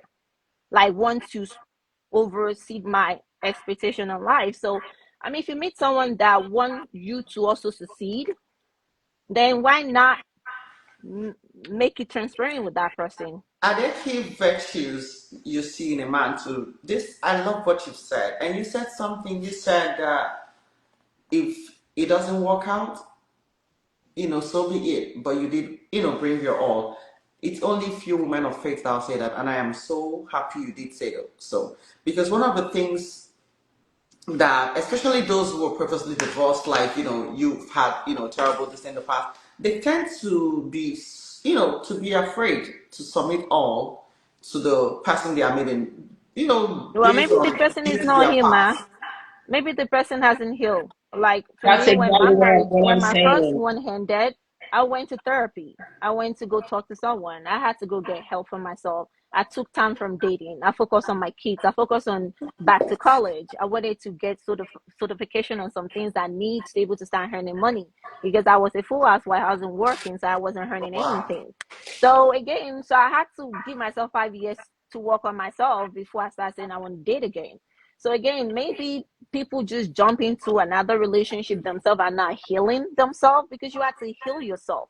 You have to come back to yourself. You have to be yourself. For you to say, for me, believe, like, if you want to love somebody else again, you have to love yourself. You have to say, it didn't work out, but I give it all. So for me, I went to go up myself. So that's That's why beautiful. me meeting him, I was first saying I don't trust men. At one point, I didn't want to date African men because I felt like I just can't do it. But eventually, things change and they become a better person for me. So I don't know. I think the person that is probably has a African men are the breakup best. probably need to work I'm on serious. themselves. You all don't If you say work that. on yourself, then, and if you're a good person and you genuinely believe in God, good things will eventually come your way if you're Thank truly a you. good person. Can I say Therapy something? is a massive I'm sorry. Can I say something? and Can uh, I? uh, okay, let me just ask her a question then. Okay. So currently, in your marriage, do you maintain a joint account? And are you doing this that you're telling us with your current husband? Say that again. I'm sorry. Are you currently maintaining a joint account with your husband right now? Literally, yes. He actually was saying, well, we need to go to West Fargo. I need to do this for you. I need to have you here. I want you to be involved in here. Literally start telling me a lot of stuff. You want me to do this. It's very open. This is the business I have, I'm telling you, he had way more than I do. I didn't have God half of bless what he him. has. So again, I'm doing this. He tells me what's going on in his life. What role do you want to play? I was even telling him I don't want to work for somebody else anymore. I want to work I want to start my own business. He brought his friend to come sit me down and talk to me. You know, like telling me, you could do this business. This is how you have to go by it. This is what you need to do. Like, and again, he wants to pour my cup. And so if I'm making money, why should I hide money from that kind of person that Are would you benefit my guys life? hearing the species of the man she is married to? Look, the way you treat your woman determines the outcome for that woman. That's one thing I want you guys to understand, okay? Everything she has said here is perfect, but you can actually groom your woman. That's what the woman of God here said is grooming to the point where she can completely give all without blinking an eye. From everything she has said, and to the men who are saying, good, good, good, do you see yourself at the caliber of men her husband is? Look at what she said. He has more money, number one. Everything she is doing now, he is part of the pillar to those things. She wants her own business. He brought his friends to sit her down and start something. Are you that person to your spouse? You get yourself to those points. She's been here before and she told us about whatever happened in the past and all. But I can tell you that the much she is giving to this marriage, because of how the other man was, the cheating and who whatever, I'm not sure she gave that much. But now she has seen a man who is everything she asked God for. The man who supports her through, college, is there financially, even when she had nothing. And now she has every reason to give all. So please, because I know the men here, they were like, oh, this one is bad. No woman is bad, it's how you treat them. True. Actually, no woman. Every woman has a soft spot. That's what you guys don't know. Every woman, even that one that you hear her, you feel she's tough. They both have that weak points. They both have that soft points. Go for them. Groom the woman, not complain, according to the woman of God. Instead of grooming the person you're complaining, deal with this, find that soft spots in that woman and you get everything you want from her. I don't agree with that statement. Yeah, you can, well, skills. You can text, you can put your comments on what you don't agree with. If it's what I have said, this is a lie, women can be evil. That is a lie, women can be evil. Men can be evil too. I don't know why people are so generalized. Like you have to work together to get a good result. If you want a good wife, you have to be a good man. If a woman want a good man, you yourself have to be a good woman. There is no one way or other. I don't know why the person saying there's evil woman. Maybe you yourself, you are evil man, because if you getting evil woman, maybe you need to look at yourself, that what are you pouring out to? What are you giving out? Look at yourself in the mirror as well before you say somebody's bad. Maybe yourself, you're not a good person either. Yeah. Sometimes you attract what you are. All And the time. All the time. to you, you are All that the thing. time.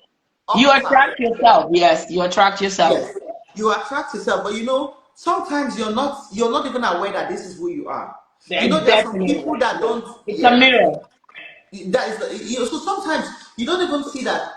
You see the bad in people, but not in yourself. I've seen so many people who think, or just like the men who say, I can have a lot of women. You don't have a problem with it. But when the woman says, I can have a lot of men, you have a problem with it. No, sometimes you attract who you are. And that person you are is who you don't even know you are. It is bad, but you think it's good. And you're seeing who you are in another person, and you're seeing the badness in them. Yeah. You can't take a log of wood from the eyes of another person, except you take it out from your own eyes first. So let me tell you the truth. You attract who you are. I have so many men who say, oh, my wife cheated. And I ask them, did you cheat? Yes, I cheated at some point. You attracted who you are. You cheated, and now she's cheating. Why I completely condemn the woman cheating? Can I say just something? So that you attract who you are. Yes, woman of God. Okay, so sometimes a woman may cheat on the man, not necessarily because the man at some point cheated, and then vice versa. But the thing is, trauma creates fear. So, like the lady that just spoke, you have to. I keep talking about healing, healing, healing. When your soul is healed, you attract the right person. A man who has never cheated could marry a woman that has cheated, but there must be something inside of him that triggered it. Does he have a fear of being in a relationship that leads to cheating? Remember that we have a subconscious mind that is very, very intelligent and very potent, but it's not logical. So that mind, because you're afraid, what you're afraid of is most of the time what you create, because it's an energy that you release into the atmosphere, into the universe. And because your subconscious mind does not understand right from wrong and is very loyal to you, it will think that's what you want and will begin to create a situation or an environment that makes that thing conducive and brings it to you. So that man having a woman that cheated could be that he's afraid of having a spouse that cheats. Maybe somewhere in his background, maybe his father or his grandfather, somewhere in his lineage, somebody may have cheated and it's showing up in his own life. So things that happen to us, like I said, you mirror yourself. The person you attract is a reflection of who you are. Sometimes you have to sit yourself down and say, why am I attracted? What is inside of me? It could be fear. So fear can make you attract the wrong thing and you're not even aware of it until it happens. That awareness, and you may not even know. But when you come to that level of awareness, then you realize why this is coming to you. And that's the point to now set everything aside, work on yourself so that it cannot occur in the future. I'm going to bring up just one person before I go. And Ami, God bless you so much for joining. And before I take you, before you leave, I have a question to ask you. The comments on this, the comments I'm seeing on this session is very funny. Some people say women are just evil. Some say you go do everything for woman. She go still wicked. You guys, I don't know what women did to you people, but you see this women and men issue. Only God will intervene. At some point, Amen. if you notice some Saturdays, I get so tired coming out. I just cancel. I've been canceling a lot. Because I just think about the headache they will give me. It's like I'm talking to the air. Nobody's listening to me. I don't get tired. Because the purpose of this program called Insight is to change lives, is to change mindsets. When people are stressing me here, God will have mercy on us. Ami, before Amen. you leave, let me ask you this question. Now, can two people with a completely different life purpose still get married, and will it work? Now, if you say yes or no, I will now ask, if both dreams crashes, like if both dreams crashes, who should sacrifice their vision for the other, the man or the woman? Let's say the woman is a doctor and the man is a preacher, right? Completely different purpose. The woman doesn't want to mess herself with the ministry, and he doesn't want to mess himself with the other side. So if they get married, will it still work? And if both dreams, there's not a crack, it's clashing or something, who should sacrifice their vision for the other one? And say, Thank you know what, you. I'm going to quit this and come over if there's a Well, problem. I will say this that first, that's why it's always good to go to pre-marriage counseling talk, So having making this. sure you guys have the understanding of where you're trying to get yourself into and the responsibility that comes with that.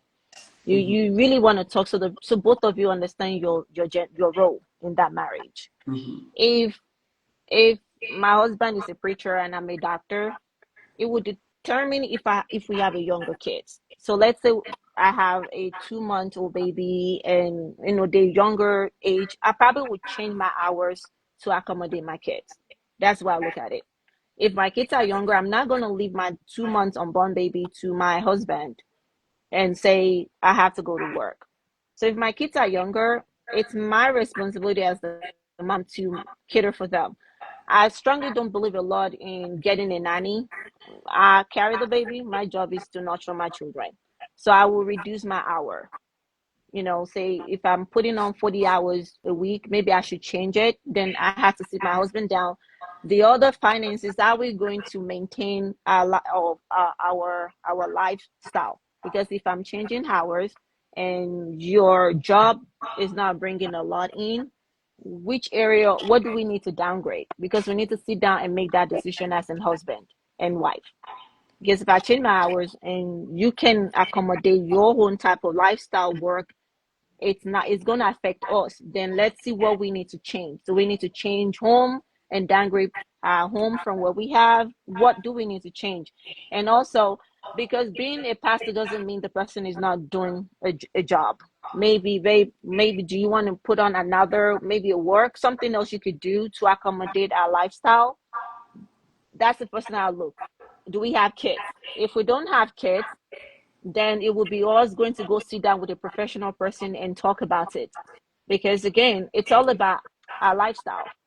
If you're living a high-end life and one is crashing because of whatever reason, maybe it's a pilot. He travels a lot. And I'm a doctor. I'm not always home. And we have kids. We have to sit there and regroup again. We Okay, have I to think I think. But have to for me, rephrase the question. It was supposed to be clash. and not crash. It's supposed to be clash. So But can if you people clash with in two terms different of maybe purposes. work hour, you mean like maybe the time he has to go to work versus mine? Is that what you mean? Okay, so what I mean is, let's say he is a minister who has to travel the whole world with his wife, and she's a doctor making a lot of money for herself. And now there's a lot of activities to be done with traveling and ministering. He wants his wife by his side. That's why I say two different purposes. Sometimes we're able to manage it. Got It you. can work, yeah. We can work, those two different purposes can work if we understand ourselves. But when it begins to clash in the marriage, who should sacrifice their own destiny or their own purpose for the other? Well, again, I'll say this: if I'm not, if I don't see myself to be a pastor wife, then maybe it's my fault to choose to marry a pastor, because you have to know what your role is. You need to know yourself before you end up in marriage. Or let's say God didn't call that person before you married him, and maybe in your marriage God called him, and things has to change. Generally, I think if that man is a good husband and he knows the kind of woman you are and how you love your work, I think you shouldn't change totally and quit your life because you're in a marriage. I think and there's nothing, I know God come first in all that we do. But again, there has to be food on the table. There has to be a lifestyle we have to lead. There has to be many things that come into that relationship. I think she shouldn't quit her job. She should just give it up totally because he wants to follow her husband into ministry. It has to be something that she wants and that come from her heart to give. It shouldn't be something that her husband's supposed to force her to do. I think maybe the husband should realize that, okay, maybe some days I have to go with my husband, so maybe change my work hour around to kind of fit somehow. But for me, I don't think it will be fair for the wife to just quit everything just to So be we in have a line with her husband who husband. demands you lay down your profession or your purpose for him. Would you do that I to keep won't. the marriage? I Just will yes or not. no. I will say no because I will sit you down and want to know why you think that's the right thing. Before I say no, I really want us to sit down together. Why you believe I should give it up for you? Something that I've been doing before I met you. I've gone to college. I've done a lot before I met you. And being in marriage doesn't mean that one should be sad for other. Being in a marriage doesn't mean that one's supposed to give up his life for another. It should be more of we work together. Marriage should be about two people working together, not one giving it up and the other one is up. Both of them supposed to be working together in the progress. I think they both should sit down together and iron it out and talk and see how both can fit together.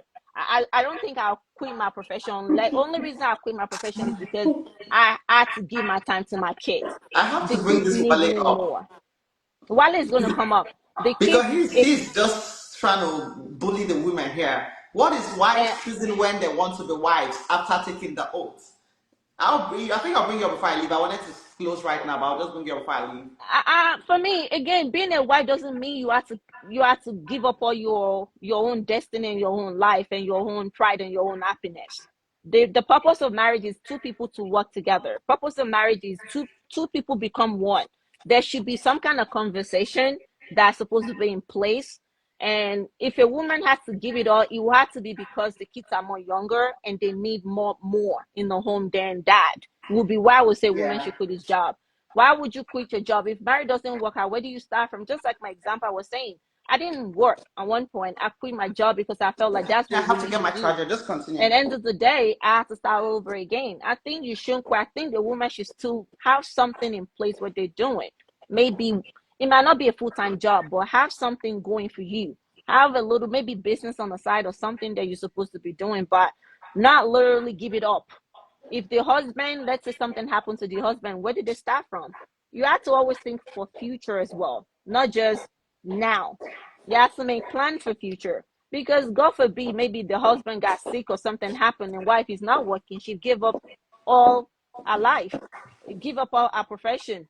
Then who would they run to? I mean, there could be a situation the husband got sick and died. Where should the woman start from?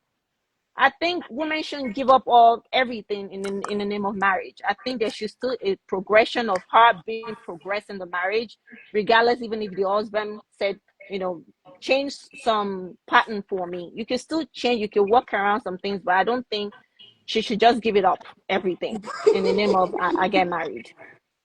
All right. Thank you so much, Ami. God bless you for joining me. Thank you, ma'am. I'll talk to you again. Good advice and good contributions. God bless you. I will just bring one more person here because I've been seeing his comment and he's been shouting, "Bring me up." So let me hear what he's gonna come and say. Official Inena. Okay. Official Inena. If two purpose clashes in the marriage, who should submit to the other? Hello. God bless you. God It is bless nice you. to see you again. Hello, ladies. Hello, everybody. Hello. I haven't seen your comment, your disturbing comments, and I had to bring you up. But let me ask Shanina before I ask the woman of God and I hear what you have to say before I leave. Okay. Shanina, can people with two complete different life purposes still get married? If yes, if one person, if both dreams clashes, who should sacrifice their vision for the other? I don't think anyone should sacrifice their ambition, but they need to find time that works for them. One can choose to do the night job, the other one can choose to do the morning job. So at this day and age, you don't just throw away your goals, ambition, all because you are married. What happens when the marriage clashes? And then you are on the street.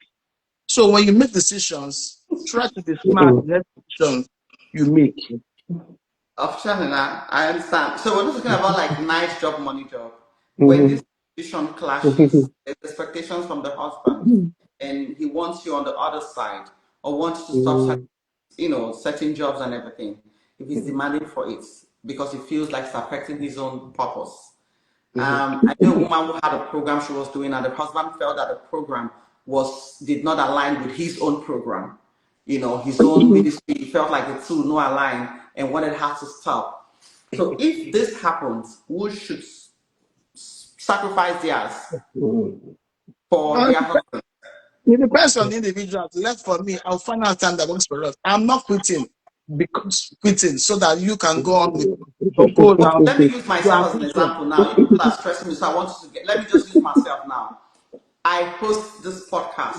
I'm married to a man who is a pastor in another ministry, like a deliverance ministry. If he says, I don't want you hosting this podcast because it is different from my ministry, and you are me, what would you do? His ministry is ministry. Mine is mine, because I don't dictate how you run your ministry. So you just have to talk to me in the house and say, I don't like this thing. Give me reasons why you don't want me to post it. Because the things you do, I do not come to your business. Let's keep our profession aside and face marriage. So let's not mix business with pleasures. So it all depends on the individual difference. If your husband, you host this podcast and your husband demands that you stop hosting it because he does not like it, would you not stop? Is the podcast a threat to his life? Is the podcast making him shine more than him? He needs to give me reasons why he does not want it. And if the reasons align with me, I can decide to quit or continue. You don't just wake up because you're an African man. If he says he doesn't align with his own side or kind of ministry, that is his ministry and his future or whatever he has chosen as a profession for his life. And me as a wife, before marriage, I am human first. I have goals in life and I have a target for myself. So because I am married to you, you should not come and cut my ambition short. If what I do does not align with you, that is your business. Because there is a lot you do as my husband that does not align with me. But as a wife, as a mom, I'll find a way to work around it. And I am still 100% the wife that I'm meant to be to you. So if he says stop podcast and join me in deliverance ministry, would you not stop podcast and join him? I am not a preacher. I am not a preacher. He used to be a preacher.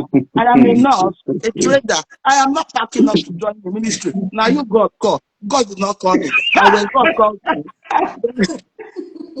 God will give me grace. I beg you, Abby. So now you God call. That's your profession. Don't drag me into it. I don't want to be a pastor's wife. Like the pastor, I am Mr. James's wife. I'm not a pastor's wife because you were a pastor. That was a profession. So be my husband.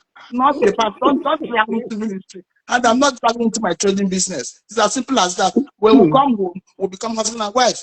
In my business place, let's face, don't mix business with pleasure. That is me.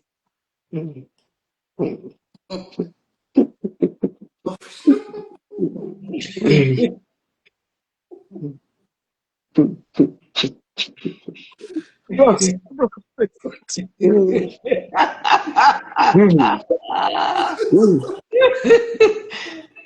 I am so going to have a field day with this topic.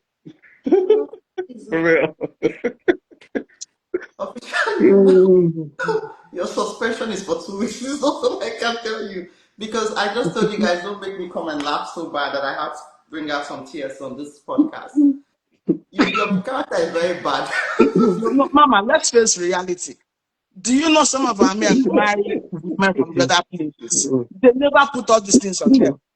They even support her wholeheartedly, 100%. Why do you think okay, because I am speaking your language, so I should now subject myself for your own dream to grow when I put my life on hold? And the time I am losing, I am not going to get them back. And I am getting older. The Gen Zs are taking over. The little thing that I am doing to save for my future when I am old, I should not stay home while you are building your own future. Tomorrow you now tell me I'm outdated. Then you now face Gen Zs. No, it doesn't work that way. Let's just be fair in everything we do. We are humans. Before marriage, we are humans. You know, the way you keep saying that his dreams. I thought the dreams is our dreams, so I didn't know I it don't know was how his you dreams. people say it. Before marriage, I am a human. I have goals in life. I have where I want to be before marriage. And me as a person, marriage cannot stop me from getting to achieve my goals in life. So let's not mix these things, because I am not a slave. I'm not a slave master. It's only a slave that you subject to what they want. You put them in chains and they are there all day until you go and come back. So let's just not mix this marriage thing and people's profession. Be a husband. Be a I might like wife. to ask her a question, please. Okay. So, my lady, I want to ask you a question real quick. When your husband, are you married? It doesn't matter right now. Ask your question. Okay, I want to ask, so I'm going to ask you from the perspective of if you're married. So I'm going to use an hypothetical question right now. So when a man approaches you to marry him, does he put a gun to your head and says, you will marry me, and you will do it by force? Is he going to force you to marry him? No. If you're married, do you swear an oath when you're married to your husband? Did you do something called marital vows? Yes. I can assure you this. Most of the women that I've come across in my entire life read those vows without understanding what they read when they read it out. They recite it because the pastor says recite it, they recite it, and they just recite it. But most people have never actually sat down to remember their vows. When you remember your vows, there are some things that are not debatable. You don't go into an institution you're not sure of. It's like it's like saying I'm going to university, but I don't know what I'm going to study there. You should have an iota of certain things before you go into marriage. You should know what marriage entails. And if you're not going to practice what it entails, there's no reason why you should be in it. Most people get married because they believe in their mind, well, my auntie got married, my uncle got married, is what we're supposed to do when we're grown. And everybody, because the whole point is this is, there was a statement that was made earlier over here that you attract what you are. That's a lie. So if you say we attract what we are, then you women are equally as bad as we men are. Not because you. hold on first.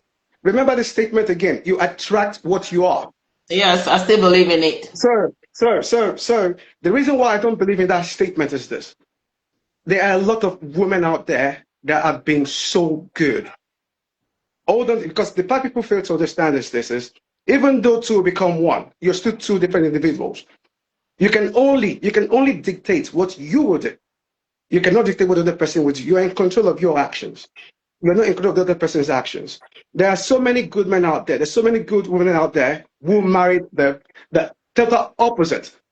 They went there in good faith. The whole point is this: is these days we have people who don't go into marriage as a union again. Marriage has now become a transaction to them. It's what will you give me? What do I get back in return? Because when you follow the dynamics of, hey, we're going to do it as a union, you will realize that yes, there are people who, even when they're hurt, because I've asked women before in the past, I've said, when your husband was messing up, what did you do? They said, because he was lacking certain things, I stopped doing certain things. If you remember your oath to that man, there is no place in this world where I've ever seen two wrongs become a right. The whole point is when he stopped being the husband, as far as the law, and there's a paper that says you're still married to him, you still owe him your duties as a wife. That's the whole point. Likewise, men too. Even if she's messing up, you still owe him your duty. Like I always say to people, the day I will stop giving my life to my wife is the day a paper says she's no longer my wife. Even if we are going through divorce, as far as I'm still married to her, I will still protect her, just like I swore, until there is, it's not, this is something that we all sign, and people do this every single time. People choose when they want to be wives in their marriages and when they don't want to be. They will say we're one. This man said, I will love you and I will protect you, which means I should be willing to give my life, which is the ultimate, to my partner.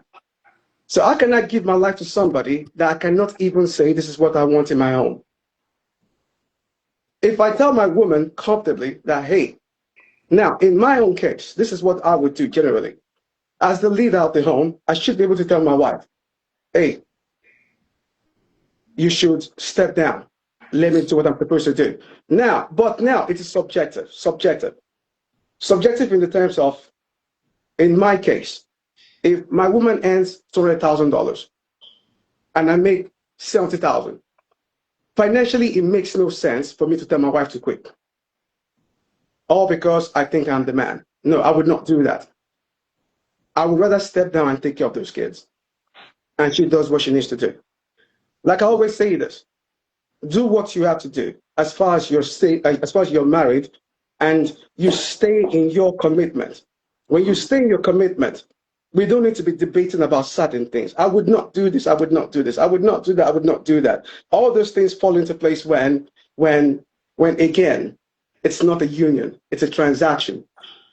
And women keep saying this every single time. It's always the man. It's always the man. It's always the man. It's always the man. This. I rarely do I see women who show up and say, hey, I played this role. It's always the end game they'll talk about. But how did you get that?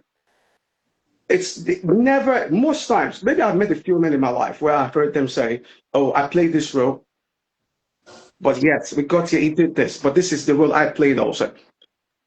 Women sometimes would say, oh, I would not do some things for my man. Let me tell you what I hear when I hear that. It's like you married somebody you were unsure of. And to me, that raises questions about even you, the woman yourself. Because if you cannot choose wisely, women would choose wrongly. Women would choose wrongly, but still blame the man for it. They do this every time. They would choose wrongly, but they will still blame that man for choosing wrongly. Okay, I'm just going to ask you this question before we go.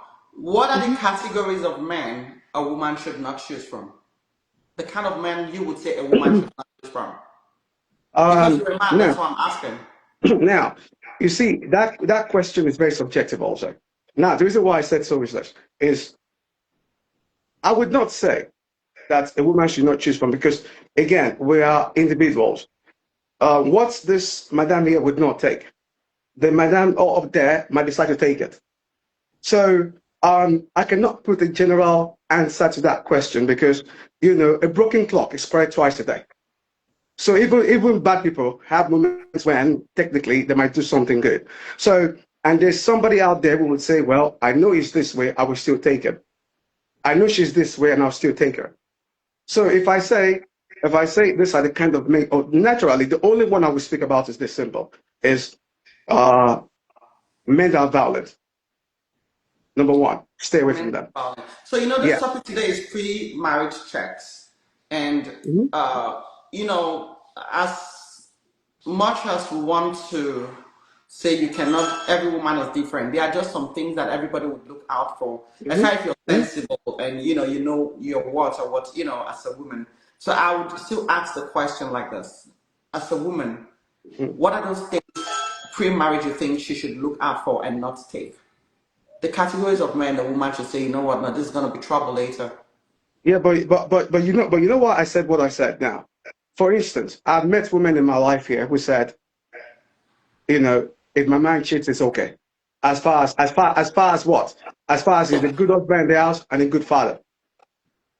Generally, most women don't want a man that does that. Yes or no? Yes, that is a general hypothesis. But these days, they become subjective because we don't know what people. Like I always say this: your marriage is what you make of it.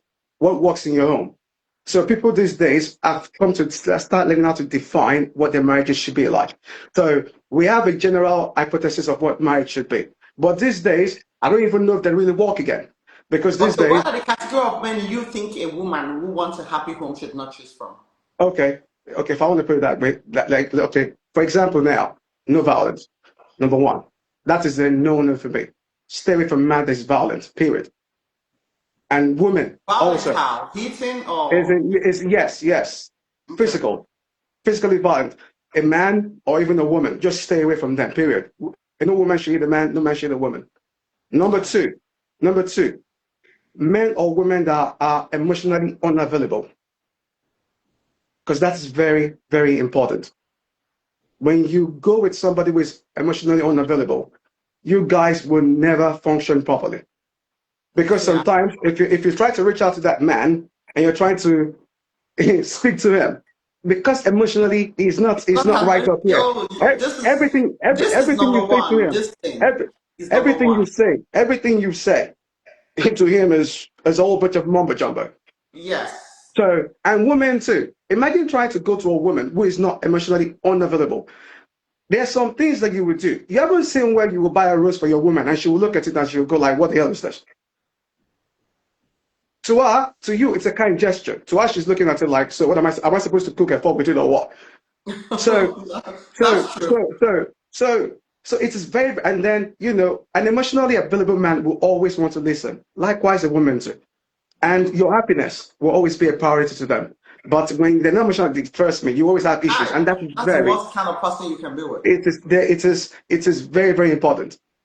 And then, if I want to look at another factor again, now, for me, I will not speak from the perspective of a man.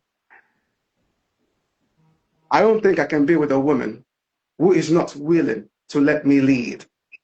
And leading is not you choosing when you want me to we're lead. asking about the kind of man the woman should not be with. Okay, for a woman. For because a woman, man, okay. So Now for a woman. Okay, for a woman. Okay, now for a woman. Let me now say, emotionally unavailable, no violence. And then a man who generally is just dirty. Because a man who is not clean, even in his exterior, most times, by nature, a lot of them even in their character, they're just all over the place. Because like they say, cleanliness is what? Next to what? Godliness. There you go. Okay, so you would say emotionally unavailable, man who is not clean and violent. And a man who is not clean, what do you mean? Can you go a little bit deep?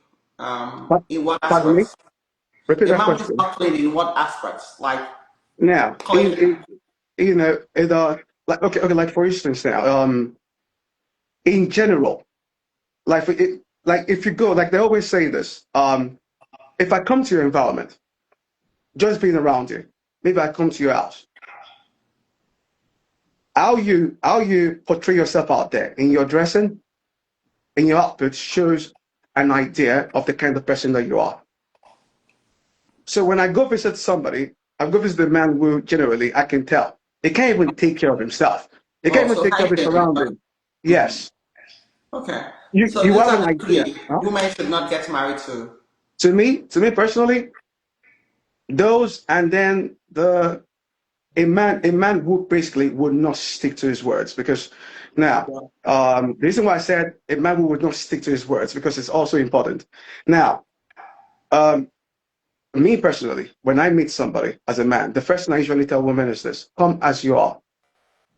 Is a slogan I use every time. Come as you are, which means I want to know you're good, you're bad, and you're ugly. Come as you are, because if I want to accept you, I want to accept you just the way you are. I always say this to women: I'm not looking for a woman to change. I don't want to change it. I don't want you to change me. I'm going to come to you as me, and I want you to come as you. If I want to accept you, I want to accept you just for who you are, because that way, when I start to see certain things, I would know the pattern. Because most times people like the idea of, I will meet this person, I will see if I can fine tune you. I'll fine tune you to exactly what I want. And in most cases, it never works. Because at the end of the day, is either both of you will start acting, or you will start acting, and just to accommodate that person. And the day you get tired, you stop being that person. The real starts to come out. So personally, I think a man of his words is very, very important. A man of his word. Mark, can I So, say Yeah. something, please? okay. Yeah. You see this thing called marriage. It doesn't have a formula. Just marry someone who is kind and marry someone who supports your dream, not a dream killer. Because a lot of people see submission as they just want that woman. They tell you, sit down here, you sit down here. That's the kind of woman they want. They call it submission. Marry a kind person, and then when you're getting married, don't be desperate. Calm down, make your findings, and marry someone that aligns with your life. And see if your own lifestyle is going to fit his own lifestyle. Because it's selfish to tell the other person to stay down because you want to achieve your own goal. Now, as a parent or as a dad, if you see your daughter through school, she went to med school, and then she becomes a doctor, a smart kid, and tomorrow she tells you she's not working. Why? My husband said, my husband, is marriage oxygen, is marriage life support. Why do people lose their identity, their lives, just because you want to stay married?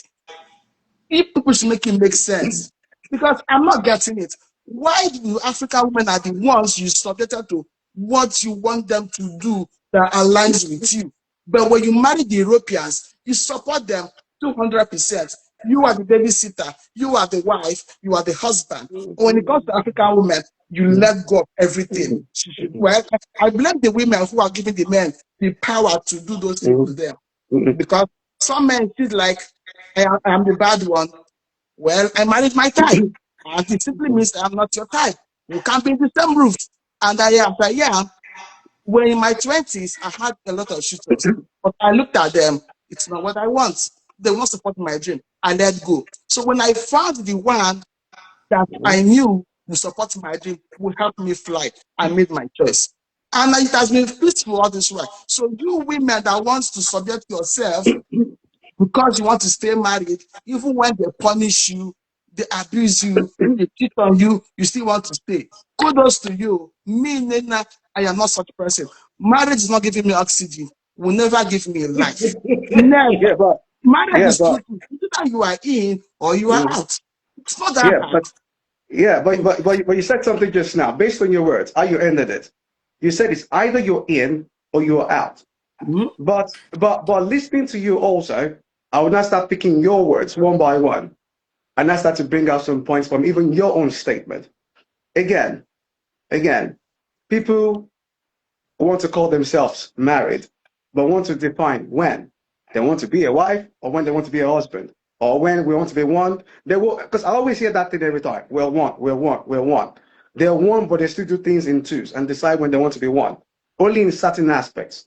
Now, again, Yoruba people will say, "Eshe bo se ma n se, ko ba se, ko ba le ri, ko se ba ye ko ri." I mean, how they used to say that thing again. They will say, "Do it the way it's meant to be done,"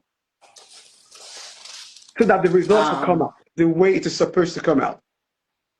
At the end of the This day, man is at the end of, controlling the woman is so at the end of the day, it all boils down to what again? I will still go back to what I said earlier. Women. And the reason why I said women is this. You will choose that person.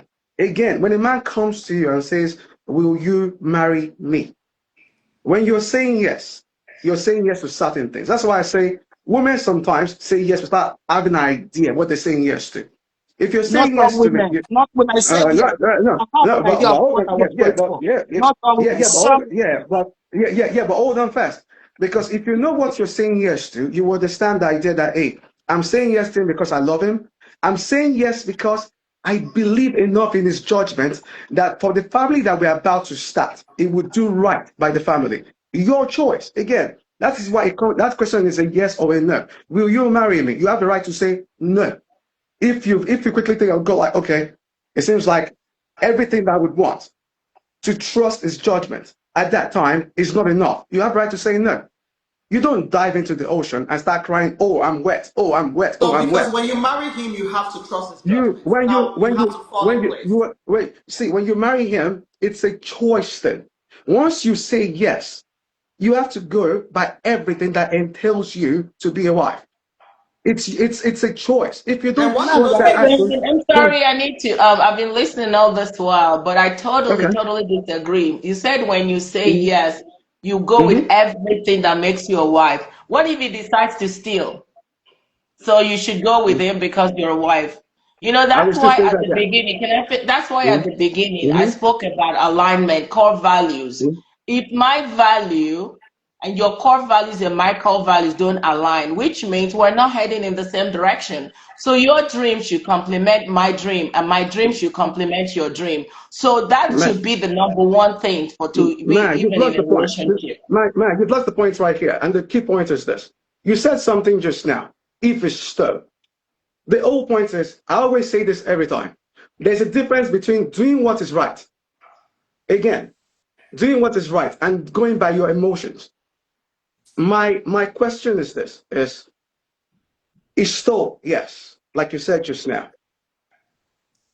You have two options there. You have every right to evaluate your marriage right there and there.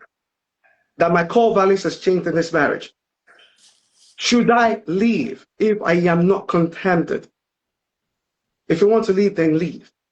But if you're going to stay and remain his wife, You have to be your the wife. purpose That's as what a he wife said. should never stop.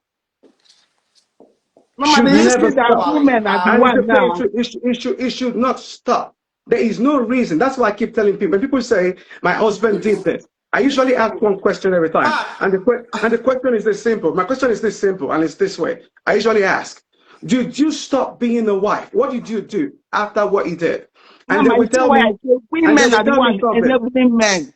Your You stop husband being is a wife. cheating, Wait, beating, hold on. making excuses for him. Hold on. You No, no, cannot no, no, leave. no. You are saying that for your marriage. Meanwhile, Uh-uh. the man is the one destroying the that marriage. What is We are it. about still the saying the same No, thing. no. You stop being a wife. You stop what being a about wife being a when the husband? Are you paper not says committed to the so. wife? Because you're The making whole it point. look like marriage is one-sided. It's only the No, woman no, that is no, no, no. committed. I What am about no, the no, no. man? I'm speaking. Do you No, stop I being see. a husband? No, ma'am. Now I'm only speaking from the perspective. See, everything that I say to you as a woman right now applies to the man also. I am not a Wow. biased person. This is me. I don't speak against women. Everything that I ask of a woman, I ask of a man also. Wale, I'm going to say If this it's the on other way live. around, yeah. We have, you see, I'm hosting Get Married, Stay Married, September Mm-hmm. 27th. You need to come. Mm-hmm. You can buy your ticket. There's still time because we need this conversations. We need this engagement. We need this discussion Can you send? live. I will send you a message. You still have the same number from before. Yes, Yeah, I will yes. send you Send a me. message so I can get details. I'll send you a message on WhatsApp. Yeah. So we need to have this that day. This we go just judge all the matter. It's a once a year event. Let's judge this matter, men and women. Let's I want get to say it something right. real quick. I want to say something real quick. I want you to know that I'm not here. I have never come on live and start bashing women. I only Yes. speak from the best, from the best of a man. But everything I ask of a man, I also ask of a woman too. That's And how I'm I going am. to say this not because I'm supporting him. These things he's saying about like still be the wife. If I have twisted my questions so many times on world skills, and he maintains the same stand. I know there was a time we spoke about like a house and a document, and he said the same thing. Like here, the one I'm like, okay, that's when I knew he was not biased, and his stance about marriage is just it. Whatever is good for the goose is good for the gender. So however to say it. Like if he's saying this about the woman, he maintains the same thing for the man. and I can say that is, that's what I know about him. So this topic, pre-marriage checks, has not been exhausted. See, I have my materials plenty. I told you guys this is my own university. So we're gonna continue this topic next week, Saturday. Same time, 1 p.m. If you came late, you missed a 1 p.m. lot. Is it 1 p.m. Eastern? No, CST, CST. Okay. Central Time. Okay, Central Time. So yes, I know there's a lot of vexation. I have seen a comment I was trying to read and it went out. Park and more. Are you in the US? Text me after this session. I want to talk to you. I've been seeing your comments a lot. If you marry him and you later found out that his values doesn't align, get out. She even puts the get out with capital letter. No, my African woman is not allowed to get out. When she wants to get out, the community, the church, the village, the church, everybody judges her. But the man can walk away and they applaud the man. So, like No, the but this question day, is that if the woman steals, he has a right to go. Now, let's flip it. If the man steals, can the woman also leave? So we'll talk about this next week, and that's why we're having Get Married, Stay Married. It's going to be an event, a time for discussions. Official Nana, you were there last year. Miss Chidwa was there last year. They are both coming. Wells, I'll talk to you after this. I'll text you a message on the event. You guys don't want to miss it, especially if you are in the US. This event is once a year. We're having A-list artists as a is it what speaker. state? What It's called state? Get Married, Stay Married. Yeah, It's yeah, in Dallas. yeah. What state? In Dallas? Yeah, in Texas. Dallas, Texas. Got, Yes. gotcha. Yeah. We're having an A-list gospel artist as a speaker on that day. We're having Pastor Gabriel Ezeachi. At least there's none of you that will say you've not heard Aka Akaya, Aka Giovanni. Everybody knows the song. Waiting, I go give to you now praise. He is coming, he's my speaker. You've all noticed or you've all witnessed the other side of him, which is music. Come and witness that man talk. He's been married for years. I've been to his events and it's packed. When I say packed, I've been to his musical concerts and it's packed. And guess who is one of his backup singers? His wife. That's how I took interest in telling him, you know what, Pastor, I would want you to speak. When he introduced his wife as his backup singer, I said, okay, behind every successful man, there's a woman. He must have been treating her well for her to be this to him. And we'll have other people. I have people coming from Nigeria as a speaker. I have the woman of God here, Mr. Chidwa. It's going to be engaging. So come and talk your mind that day. Let's talk it all, as we did last year. Last year, we had people saying a man of God said he wanted to get married to a Nigerian in university. They were all looking at him as if he is not, rich. Nigerian women will look you from down and size you. He later got married to African American and they've been married to today. Let's come and discuss these matters that bother us. For the meantime, next week again, we are going to meet. If you come to my page, you'll see the flyer for this event. September 27, 2025. You don't want to miss it, I tell you. We will have games. We will have prizes that will be won.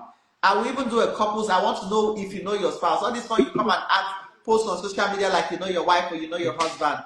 If you want to contest for that on that day, you come and contest and you win cash prize to take back home. Know your spouse. Nobody will know the answers or the questions. I would ask you. We'll do those games. So please, come on to Dallas, Texas, September 27th. And for this session, we're going to continue next week, please. Next week, Saturday, same time, 1 p.m. Central Time. Don't miss it. I see a lot of you are tripping. I still have a lot of requests here. Please, Richmond and all, please, next week, just request me and let's discuss this topic. God bless you. Thank you all. I just pray that God, connects you to the right persons. He knows your values. He knows your heart desires. He will not give you to somebody that would kill your dreams. And may you not also meet somebody you will kill their dreams. It goes, vice versa. May He connect you with the right people in the mighty name of Jesus. For those of us who are, I'm going to say it, if you're married, you don't marry, or you don't enter. That's why you need this kind of discussion before you get married. May you just know. Say no now than trying to say no later. If you don't marry, don't nod your head. Don't nod that your head. Don't die in marriage. Don't die in anybody. My lady in pink, It is not I working followed. now. My lady in pink, I followed you. I will reach out. We need to have a conversation. I'll reach out to you. Head the touch for this program. I'll reach Head the touch. out. Oh. Anyways, may God bless you all. May He All connect right. you with the Thank you right very one. much. Make you good wives and make you good husbands in Jesus' name. God bless you. I'll see you again next week, Saturday. Woman Thank of you very, God, very I'll much. talk to you All right. after the show. God bless you. Thank you all. Remember, Thank you, thank you. Obishana. Thank you very much. All right. Bye-bye. All right.